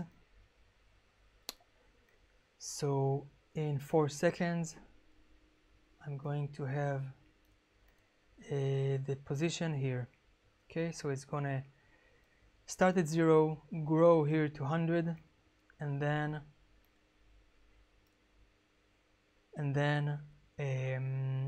get back to 0 again. I can copy and paste this keyframe. So check it out. What we created now is this simple animation. This circle is growing while traveling to the other side. It reaches 100%, and then it diminishes and goes all the way here. And one thing I wanted to do is get this thing right, so it should be a little bit further here, something about this. So let's now hold F9, and F9 is creating. We had it, let's show it to you. We had it, let's go to speed graph, to value graph, and we had it very linear and really not nice. You see, it goes and everything is really linear, and boom, and then it continues. So what I want to do is I want to get these keyframes, and then get F9 in the job, and then you see how nice and beautiful these curves are. This is the beginning of a beautiful friendship between you and F9, and after F9 you're going to learn how to get these curves and how to move them, but this is for a totally different tutorial, so we're not going to get into it now. Let's do a run preview now. You see how more smooth it is now, and everything is looking much better. Let's get the keyframes showing. If I press UU, I can see the keyframes, and I'm going to use another expression now, because what I used to do a long time ago is take these, get them, copy them, paste them here again. Okay, we got some animation going on, but anyways, it's not for here, not for right now. What I wanted to show you is how you use expressions. So you hold alt click, you alt click the size, and you say I want to loop this thing, and the way I want to loop it is to say loop, and then loop out, and then inside the loop out I want it to ping pong. Okay, and what I created now is actually it goes back and forth, back and forth, back and forth forever. So let's copy this expression and let's paste it on this position. Just paste, and we have this expression going on this position. So what it should make now is it should create a ping pong motion. It grows smaller, gets there, and goes all the way back, and again and again, forever and ever. So that's great. Now working on this texture here, and then having to click this and see it live there is a little bit annoying. So what I usually do in this stage, I lock this view. Okay, I use the little locker here, and I'm going to open a new viewer, and a new viewer is added to my composition. And because this one is locked, it opens a new viewer that is not locked. It opens the opposite of this state, and right now I can click my composition. And right now I have on the right my texture, on the left my final look, so I can know when I'm creating a texture, I'm creating it on the right side. It shows how it is being created on the left side. So the only thing is that the run preview will work only on the right side, unfortunately. So you see, if I run preview this, it will work only on the right side, but I can go to different places in time, and I can go and I say, okay, you stay here. You see how it updates on the right. So this is how I'm able to control it. And what we just created, guys, is an animated texture that is being projected on this seed here. This is it. This is how I animate textures inside the texture comps. Sorry, how I watch what I do, how I watch it inside the master view here, and this is the whole spiel, kind of. Let's see if I spoke about everything here. Animating textures. Okay, so we are in the middle of the animating textures part. This was the part where I show you how everything works, and from here, from now on, we're going to work again on our master comp, the thing I prepared before, and I'm going to take some textures there and show show to you how they all look on the master comp. Okay, this is what I'm going to do now. Okay, so this was our texture for this tutorial. I don't need it for now here on the viewer. This was the tutorial where I showed you how to build it, but let's have a look at what we did, what we created. Let's enlarge this a little bit and let's do a run preview. And let's watch our creation as it unfolds in front of our eyes. Remember what we created there? We created a circle that goes back and forth on the same seeds, and everything is looking good. I'll let it run preview just a little bit more so you can see that everything is looking good. Let's see if we have any interesting questions.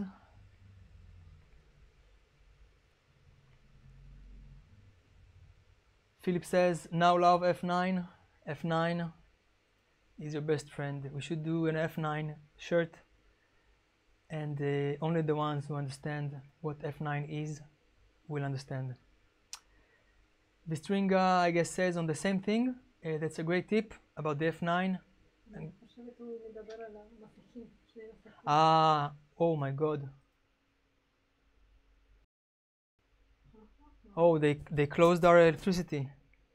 Okay. Alright, I think we're still streaming. Can you please get the cable? Wow, that was expected. I mean, kind of expected, because the guys in the house where we took the cable from, they wanted their power back. They don't want to supply. No, we have to connect. No, the AC is working. Yeah, the AC is working. Yeah, so you just have to get this cable and connect it to a normal power in our house. Yeah. Thank you, Nadia. Okay, guys, I'm in the dark right now. The second screen is off, and we're gonna have some mayhem when the power will be back.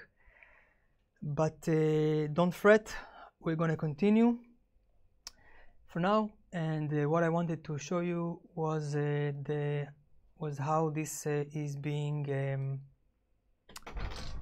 animated. So this is what we created in this. Thank you very much, Nadia. I'm locked to my chair. I have this pilot seat connected to this microphone, and I cannot move. Ooh, power is back. Everything is gonna go crazy. And can we?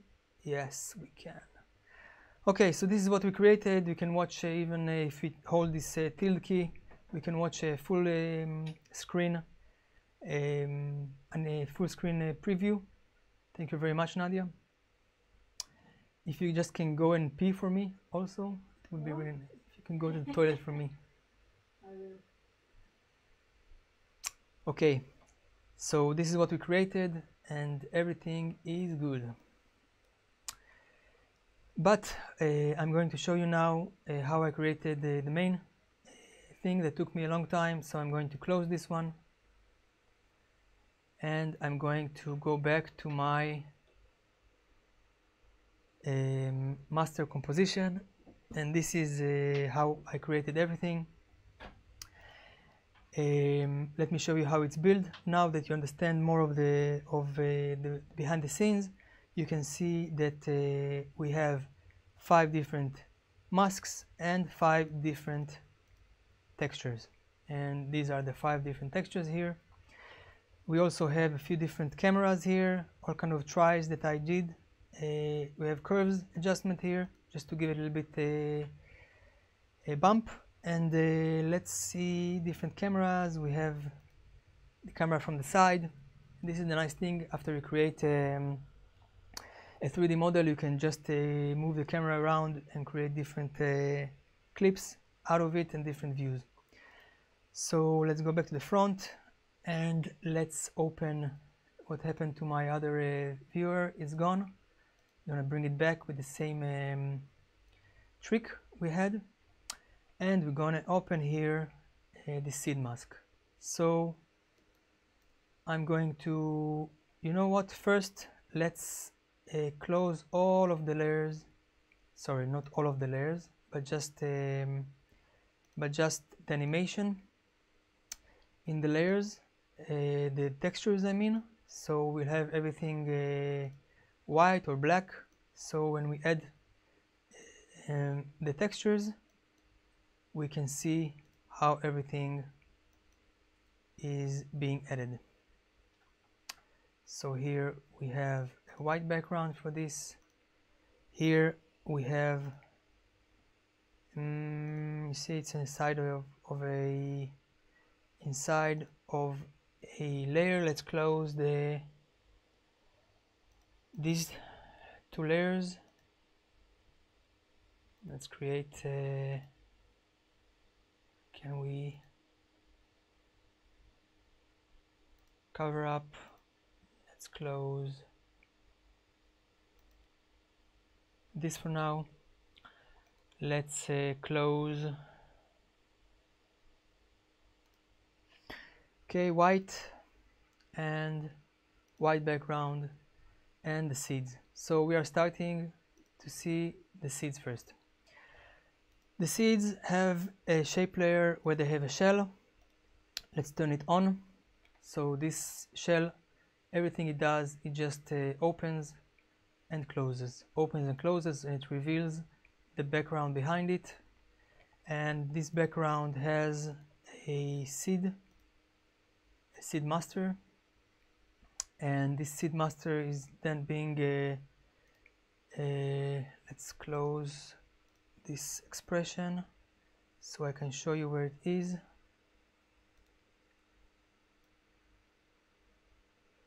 Not the expression, never mind. So we got an array of seeds that is going from up to starting here, growing and going down, and here they disappear. They don't go all the ping pong back, and they just disappear. And this is all the animation that happens on the seed. If we'll run preview this, we can see that the seed cover is opening. It's a seed cover. It's not nothing else but a seed cover, and then it reveals the seeds inside, and then it closes again, and then it opens again. Simple. And the way it looks on our master comp is like this. It grows on it, and this is part one of our animation. Okay, let's go to layer number two. Layer number two is the center, and what do we have here? We have this array of circles. It's something to do with the repeater inside the shapes. You can add a repeater here, and this is how I created this. It's just one circle repeated many times, repeated 12 times. This is it, and now I added more shapes here and more shapes here, and this stippling thing and this outer circle thing. So while I'm creating it here, you could see it building up here. No, not this. So all of these layers, that's how I work, and I see if my design is looking good on the mandala. Cool. So this is it. Some really nice effect that I created here is emulating the stippling thing.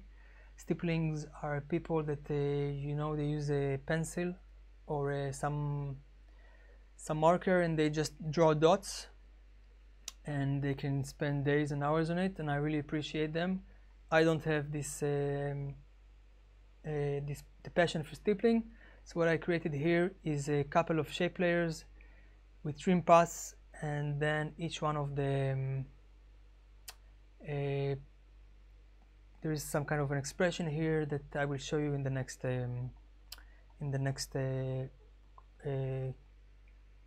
texture. Okay, moving on to the next petal. This is the oval petal, this guy here. Let's get some action going on here. Let's see what we have here. So this is let's get the cover up. These are actually circles that they are intersecting. I put on top of everything, I put something to make it to cover it and make it white, because I'm lazy, and once everything around it is white, everything is good anyway, so it doesn't matter much. Next thing, let's close this for now. Next thing was I added two ellipse with a fill, black fill, and then I added these stippling things, and then I added these really awesome blobby things. So when I finished everything, I put the cover on it all, and let me show it to you from the side. Let's move here to the custom view, and if I look to it from the side, you see it exceeds it a little bit, and if I put the cover up, it covers these edges. How did I go and do? I want to show you two things here. One is how did I create the stippling, and one is how I created the balls. Let's start with the balls. So the balls is different comp, and let's put a white background on it, and let's get closer to it. So this is these are the balls, and what I'm creating here is, this is actually, let's see the keyframes. This is actually a lot of spheres and circles, and these circles, they move. Let's close the effect. So I just created the right side of it, and I just created this and this and this, and then the other ones they grow, and the other one grow smaller, and this is it. And then I applied a mirror on it, so I have it mirrored, and then I applied this roughen edges effect, and this roughen edges effect is what creates this liquidish look. It's a really nice effect. I will get you this really nice tutorial that explains how to do it. I don't think I need to explain it, because you can just watch the guy explains it, and he does it better than me. So that's it. We have a balls, a liquid thing, and they all are running on this pattern that I showed you how to make. Let's talk about the stippling.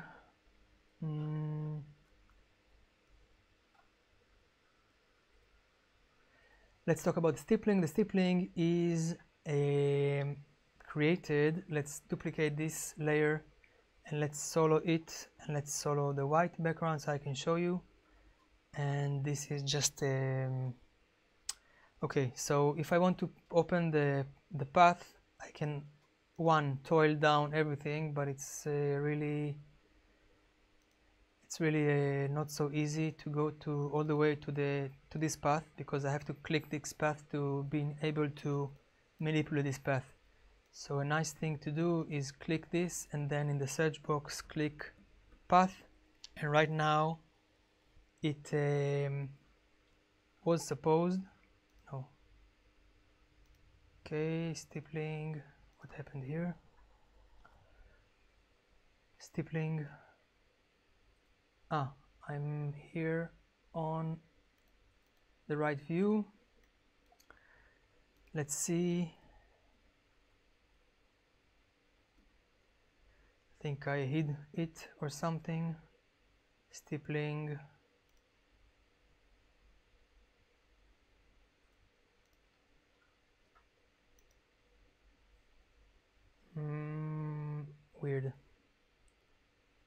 Where is stippling 2? Where did stippling 2 went? We'll find it somewhere here.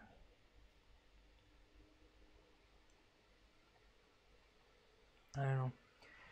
It's too late for this, so we're just gonna duplicate it again.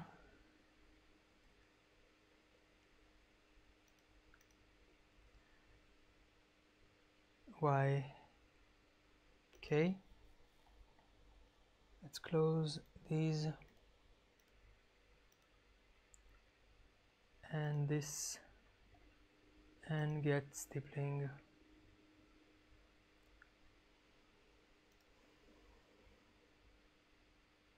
This is weird.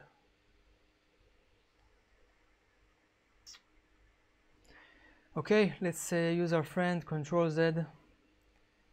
Control Z is our best friend, and sometimes you shouldn't just fight it. And this is another shirt I want to create. It's called Control Z.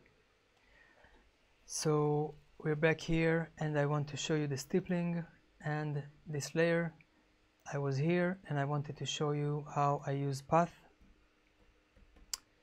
to get my path really quick, and I got it now. So the way I created it, it's a kind of a magic, actually. It's something to do with expressions. I can now shift click the path 1 and I can pull it, and all the rest will move along with this path. I can change its curve and everything will move with it, and I have a control layer here that I can push things to the right. I can push them up. I can get the size of the balls bigger and smaller, and that's how I'm able to control and to fit with the path things really easily to the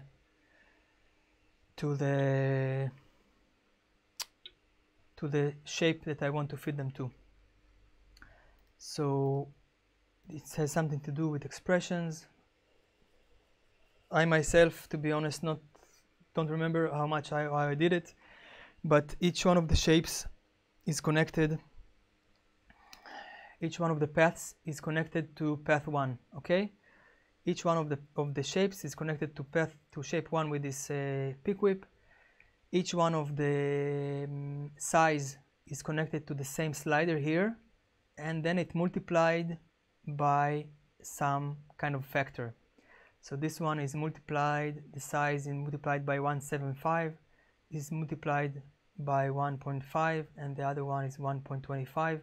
So when I move a size slider, all of them are growing at once because they're all connected to this size here. This was how I created this thing. I think it's kind of smart, so I had to brag, and it's kind of advanced maybe for your state now, or maybe not. And I'm not going to go further into it right now, but I am going to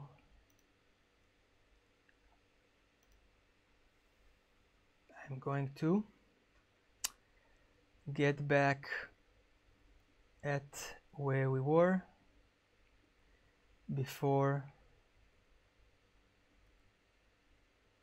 all of this was happening, and maybe it's somewhere here.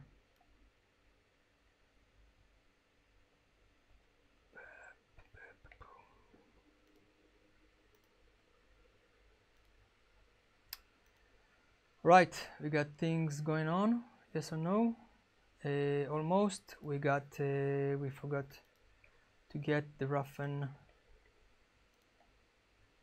here on all of these, and everything is back to how it was. Let's save it. Next, I'm going to show you how to make the circle thing, and in the circle, let's start toiling down or activating the eyes. So I did some things here. We got shape layer in the back we need to add here this background. Cool. So this is a circle. I copied it from Illustrator, and it came just as is, this shape.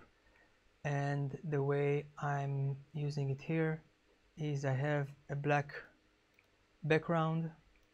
This is this background, so it goes the other way.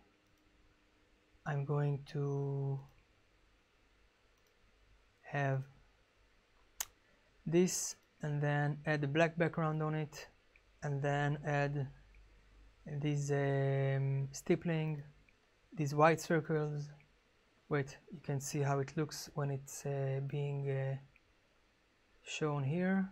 So let's hold C, and I see that this little guy ran away with the power. Let's put it back here. Okay, so what I'm doing now is adding these different parts here. Get the stippling, get these circles, get this moon, which is a shape inside a shape inside a shape. Get stippling for this as well. Get another, what is this? Eye inside. This is something that just covers up these little dots here. And eyelashes. Eyelashes, I drew them straight inside After Effects with shapes, with paths. And this is it. Let's have a look at how this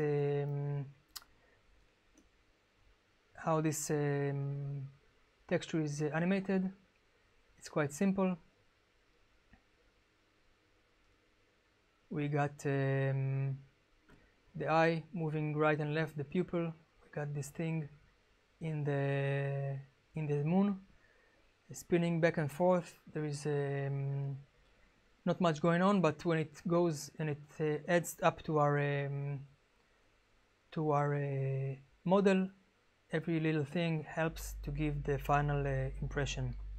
Alright, the last layer is the background, and here we have a stippling thing, and the stippling thing is here, similar to what I showed you before.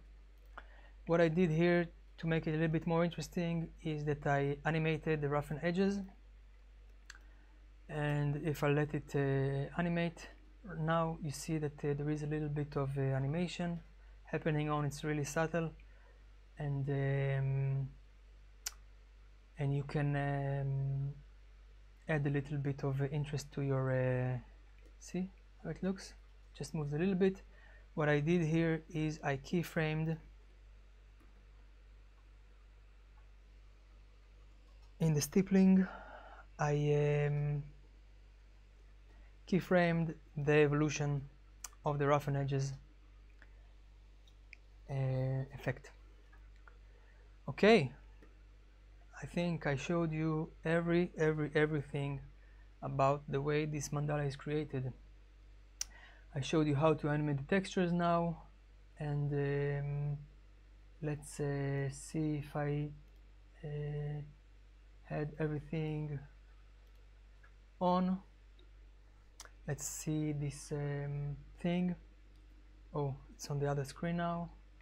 So let's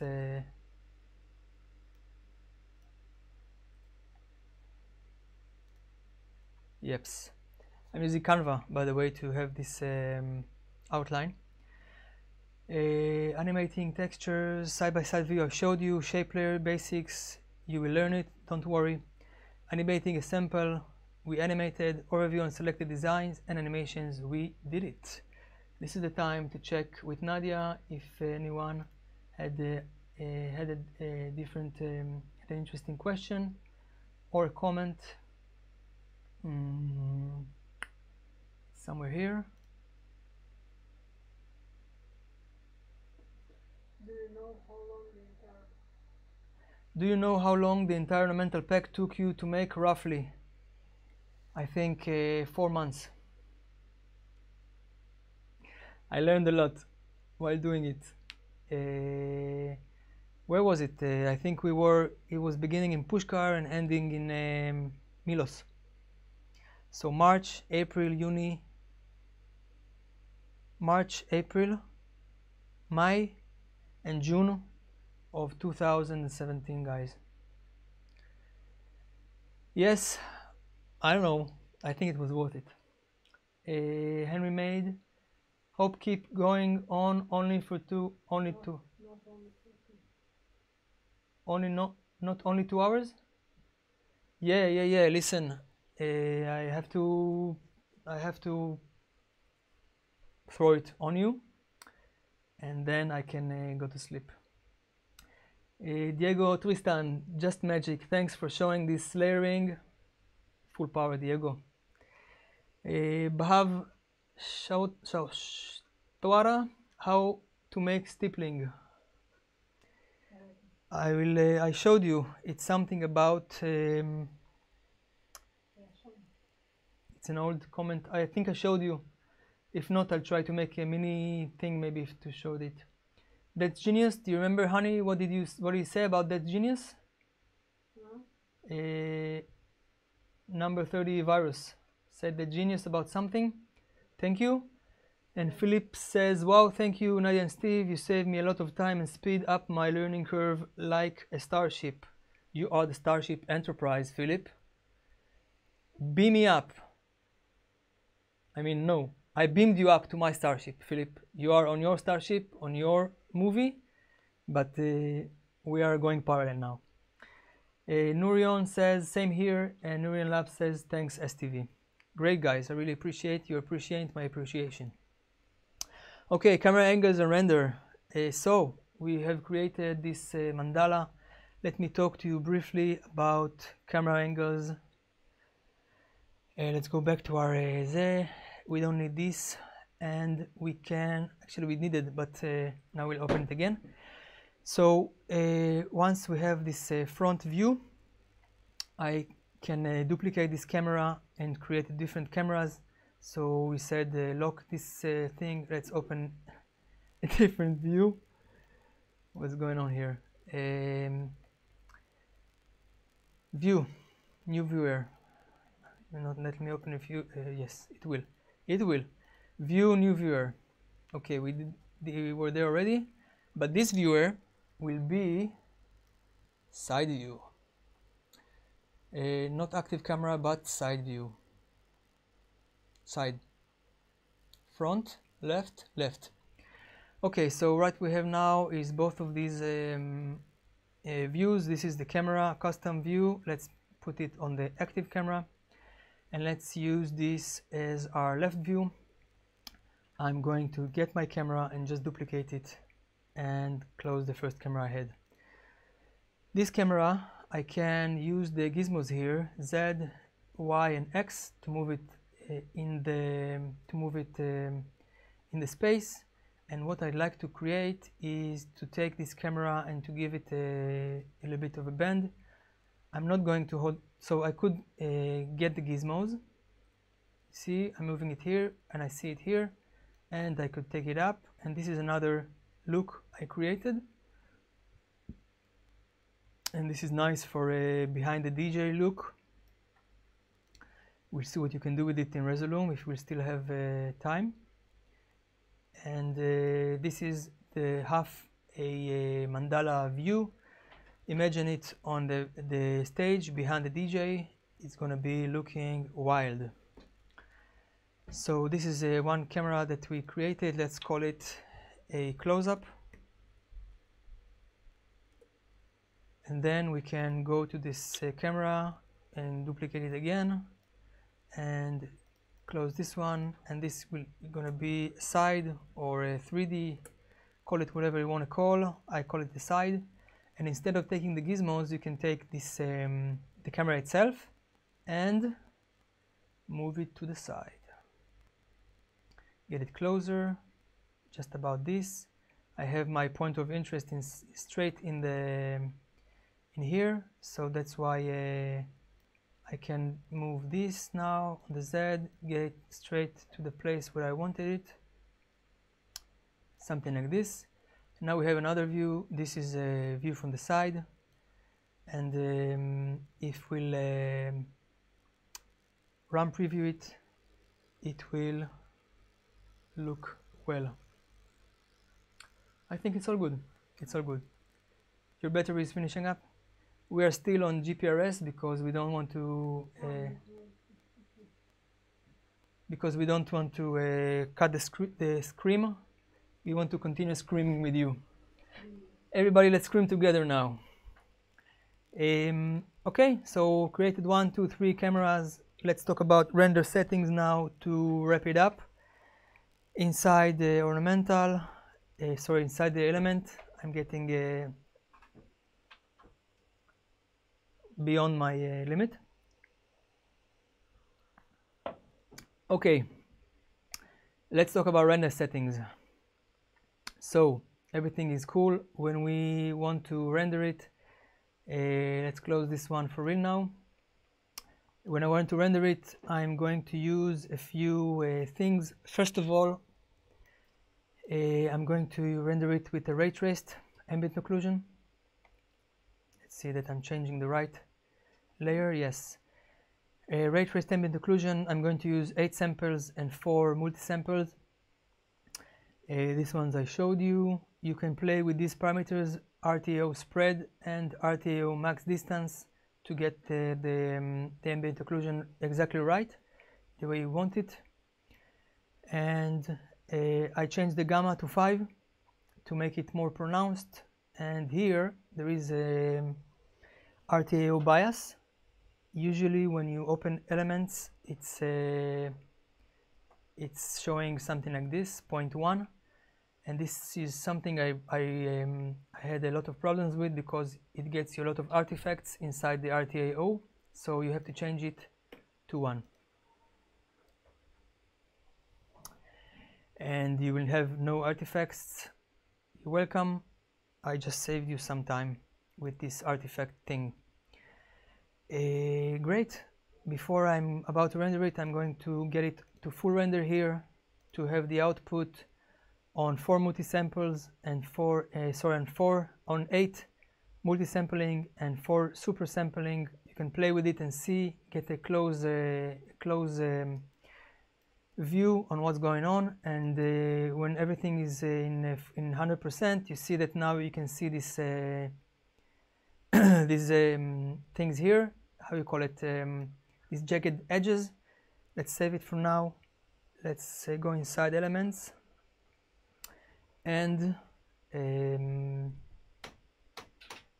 inside elements I will show you the way to prepare it before you render it. You can go here inside, instead of jagged edges, you go into the ultra. Ultra is enough, I think, here. This guy goes also to ultra. We go to this guy here. Let's see what happens. It goes to ultra as well, and this one goes to ultra as well, and last one is this. Let's say okay for now. And this is after. I hope you can see it. Control Z. This is before we had these jagged things. Control Shift Z. This is after everything is fine and lined up. From here you go and you add curves adjustments, just a little bit pushing the blacks and the whites. This is how it looks without the curves. You get more grays. I did some tests. I got to the conclusion that this is the right curve for me. For this, I'm taking the Ready Clips to Resolume and seeing how it looks there. So I usually add the curves adjustment to adjustment layer to make it a little bit more vivid. And when everything is done, you can choose the camera, hit Control M. It will open this render queue, and you will choose to render it to DXV. I usually render it to ProRes 444 in the highest settings, and then I keep it on as masters. Actually, when I render to my final masters, I'm rendering it without the curves, I'm just rendering it plain, and then when I'm exporting the DXV, I'm adding curves. So in case I change my mind about the curves, I can always add them on top of my masters and not to re-render everything from the beginning. I hope this is understood. If not, tell me. And then you create these beautiful clips. So you know the cooking shows where they create things just before and then they show you. I created my cooking show as well. And this is a wrap for this cam angles and render. I showed you about the camera angles, about the curves, and about how to create the export settings. Let's see about the comments or questions.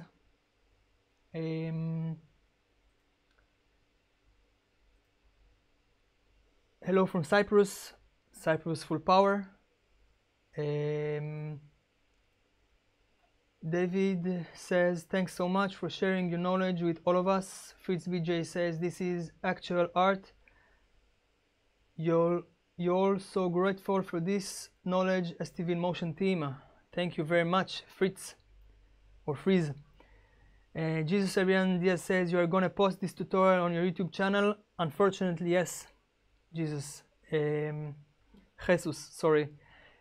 So many mishaps we had, but I'm not gonna hold it. I'm just gonna post it on my YouTube channel and on the website. And if you had the link for it, you will the link will still be active. And if not, just send me an email. I will sort you out. Philip says, Nadia, please share your PayPal account, Instagram to give you something back. Philip, you're awesome.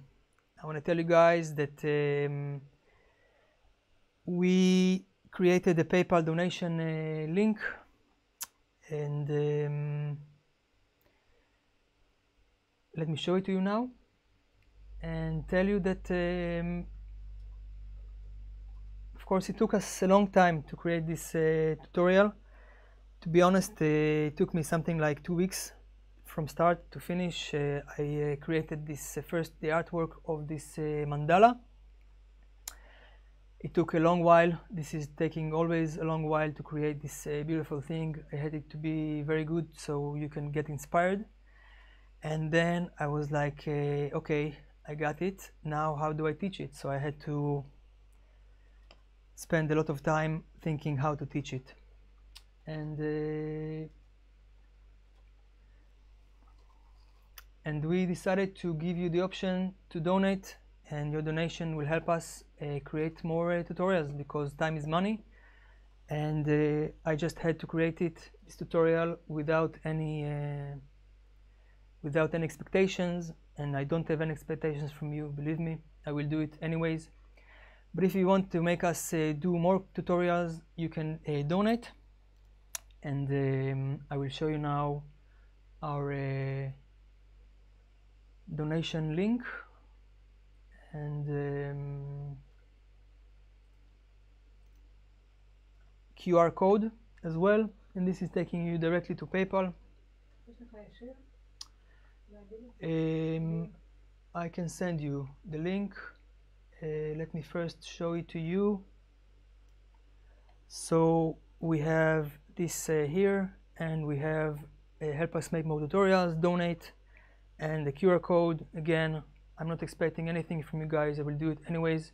But if you want to express your love, express your care, you can donate and help us create more tutorials. Let me get you the link, Nadia, by copying and pasting it to you. You can also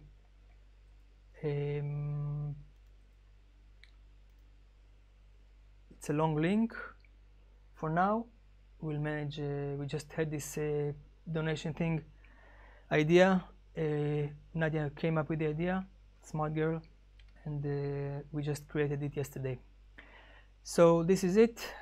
Let's see what's with our thing. And Jeremy Gilpin, you should consider Patreon.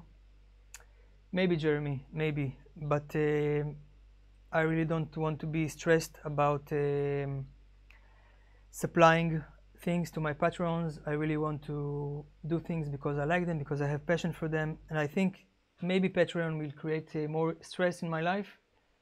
That is not what I want to create. I want to have myself directing where we are going. So for now we're just staying with this PayPal link. Okay, next thing on our Odyssea, finding Resolume. Yes. So we arrived to the stage where we can open. Yeah, it's a long link. You have the other one for the PayPal me, Nadia, but this one is better, I think. Okay, so finding Resolume. Yes, the way we usually create loops and packs is that we create create a few clips, take them to Resolume, play with them, do some manipulation, see what's going on, and then go back to After Effects. After we saw how it behaves, we saw how we can do colorizing, we saw how we can apply different effects on it. So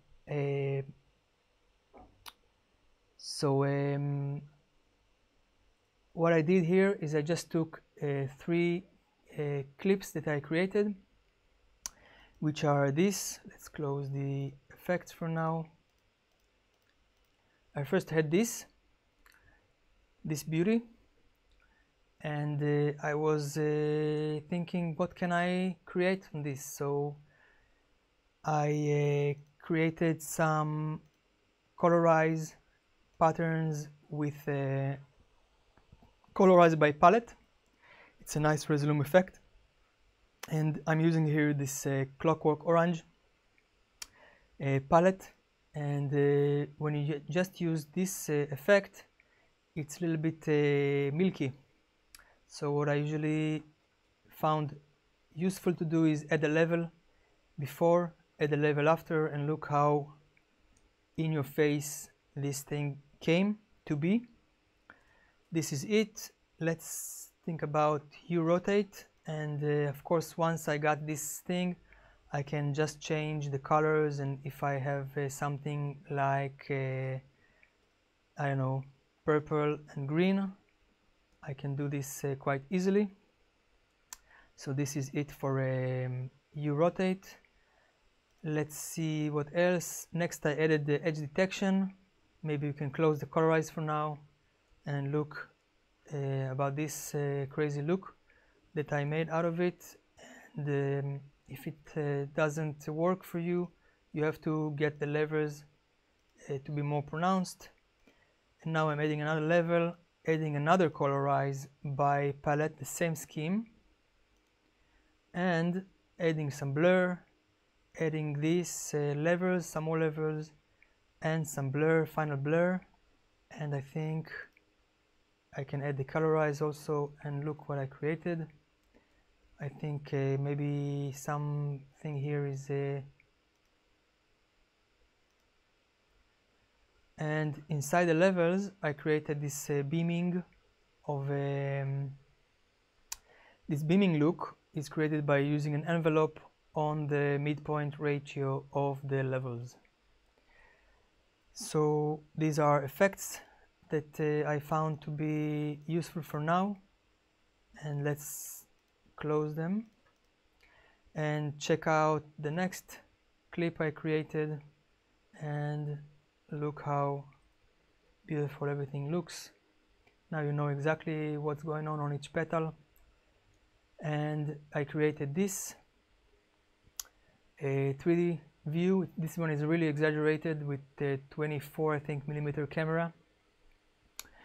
And I got these 3 clips here, and then I said, okay, we can take this guy, not this guy, we can take this guy and move it around. So I duplicated it, I took it, I added a transform, on top of things, and then I these ones we don't need, and then I rotated it 90 degrees, get it exactly to 90, and then push it to the side, say 700 pixels, and then apply a flip mirror on it. And the flip is being made in Resolume 12 and above, sorry, in Resolume 7.12 or 7.12, is made with these parts, blending mode, and setting this to 0.001, and this is how you can create this flip effect. You can always you know, move them around, and it's not like a mirror thing, it's more like a flip thing. Okay, and now I checked, I said, okay, this is looking nice. What would happen if I put this in the front, and I say this is looking great? I can add shadow to this as well, to just a little bit add a shadow between them, and this is looking really swell in my opinion.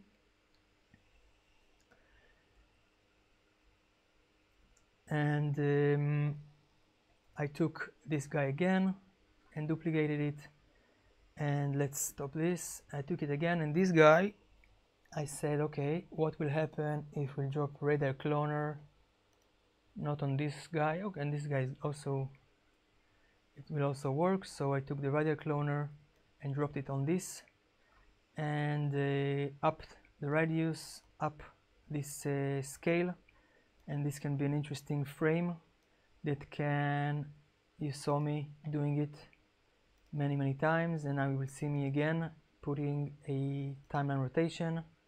Oh my god, not on this, on the master rotation, a timeline, and then reducing it here. And now we have another clip. Let's Control T shift it, and let's Control T shift this one as well. So I created these, and I can put something inside like this. Of course, when I create more clips, I can have more things going on here. So I create another thing, which is, let's close this, another thing which is just taking this guy and moving it to the sides and creating something that will reveal something behind it. So the way to check it is to put something behind it in the lower layer and move it. So this is a nice look as well. And then I said, okay, it looks all very nice. Let's see how does the OrnaMental first pack that we released looks. So right now I can change this and put a Hamsa behind it. I can start using different kind of looks. Maybe have this behind, maybe have it reveal this behind of it, and do all kinds of wizardry. Let's activate these looks again. Let's fix this for a minute. It's not reaching where it should reach. This guy should reach a different place here. Yep. So now, right now, we can use this and then say, oh, behind this you have this. Okay, you say, okay, you think that maybe behind this, but now you have this behind of this, etc, etc. You can open events like this and do crazy stuff. Let's put this on top of everything. Let's put our this thing that we just created here. It's here, and we can just put it in the back, or we can swap between them and put this here and put this, swap, I said, put this here and put this there, and they create a different look. and just have fun inside Resolume, applying effects, removing effects, adding all kinds of crazy stuff, and just testing how it looks. All right, we are really close to finishing up this live stream slash masterclass slash mind stream. Let's see what's going on. Nurion says in PayPal it's better to send a friend as family. Okay. Fritz says you put a lot of energy in teaching and creating great respect because the value you add to the VJ community elevates all of us, our craft and passion. Thank you very much. Thank you, Fritz. I appreciate you and all of you who were on the live stream, and also in the future all of you who are watched, who have watched, who are watching this and investing into your VJing skill and to getting better. Philip says I did. Philip, boom, Kaya on you. Respect. I can feel your passion. There is so much energy in the masterclass. Thank you, Philip. Fritz says, even so, your Zen mindset might be your greatest contribution. Thank you, Fritz. Thank you very much. You know, things should happen and they will happen, and even if you have to run and get a cable, and this is something that we all VJs have. I think it's one of the necessities of a VJ to be resourceful. I could just say, guys, I'm sorry, the power is off, it's dark out here and we'll do it tomorrow or other day, but I said no, we're gonna pull it. Henry says, is this mandala will be released free? Not sure yet. We are creating the OrnaMental 2 pack. So once we have all this OrnaMental pack ready, we will choose the right clips. This finger says no. Never mind. See, I'm waiting. And this finger says cross fingers. Monsignor says hello all. I'm Monsignor.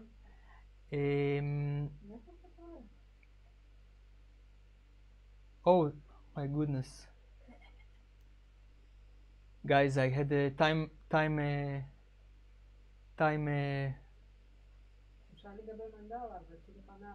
Okay, Philip says, Henry, you can build it your own after this tutorial. Definitely, you should. Let me now go to what's next, and let me tell you what I think you should do after this. David says, do you always render to Resolume in grayscale? Keep on keeping on. Kisses. So no, Diego, I just think that this OrnaMental look was the best with black and white.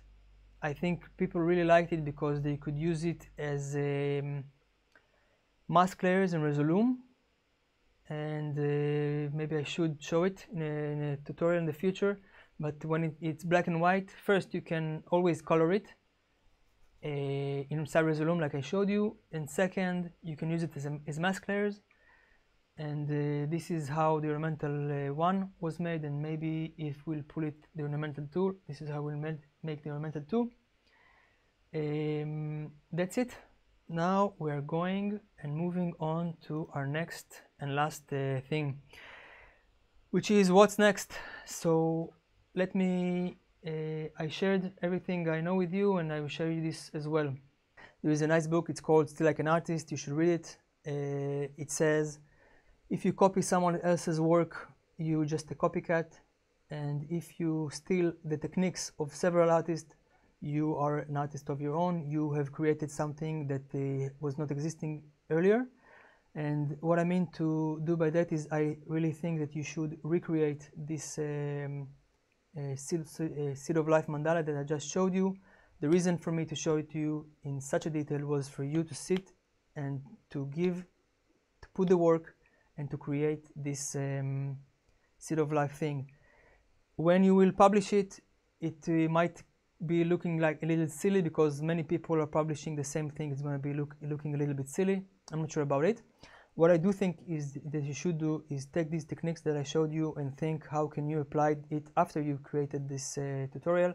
how can you apply it to something else? How can you come with a different shape, create different colors, create different animations, bring something to it?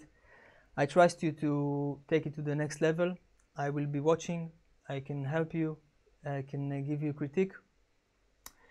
And I will do everything I can to help you in your visual journey. And right now I still have the time. Not too many people are watching, and I hope we can supply you with support. That's about it. We are in our next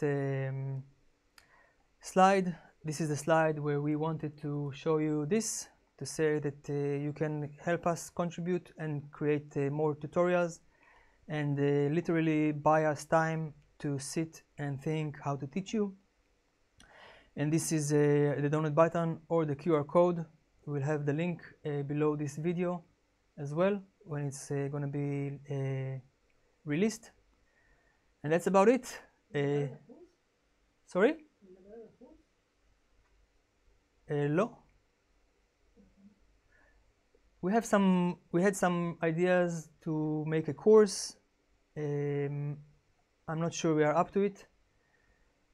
You can write to us and tell us if you think you want to have a course of creating this look. We will go much deeper into creating the animations of the shape layers. We'll go deeper into I call it inspiration boards. You know, when I start a thing, I usually use Pinterest. I create inspiration boards. I will show you how I create the inspiration boards. We'll go live twice in this tutorial course thing, and you can ask questions, and I can critique your art when you make it. I'm not sure we can commit to it. That's why I wasn't keen on telling it to you. Just an idea that we have now. If you're interested, you can in the comments tell us in the comments here, or in the comments on the website, or send us an email to info@STVinMotion and tell us that you're interested. Not promising anything, because this is a big commitment on our side, and we want to keep the balance of making visuals and teaching, because making visuals is the best thing I found to do in this lifetime, and I hope that you will get into it as well. Okay, Nadia, I think this stream is over. You want to say hi, or Thank you very much, STV. Nadia is in the other post, and I hope you heard her. This is me, STV. This is Nadia there. We are wrapping up this live stream and going to the toilet, believe it or not. Bye.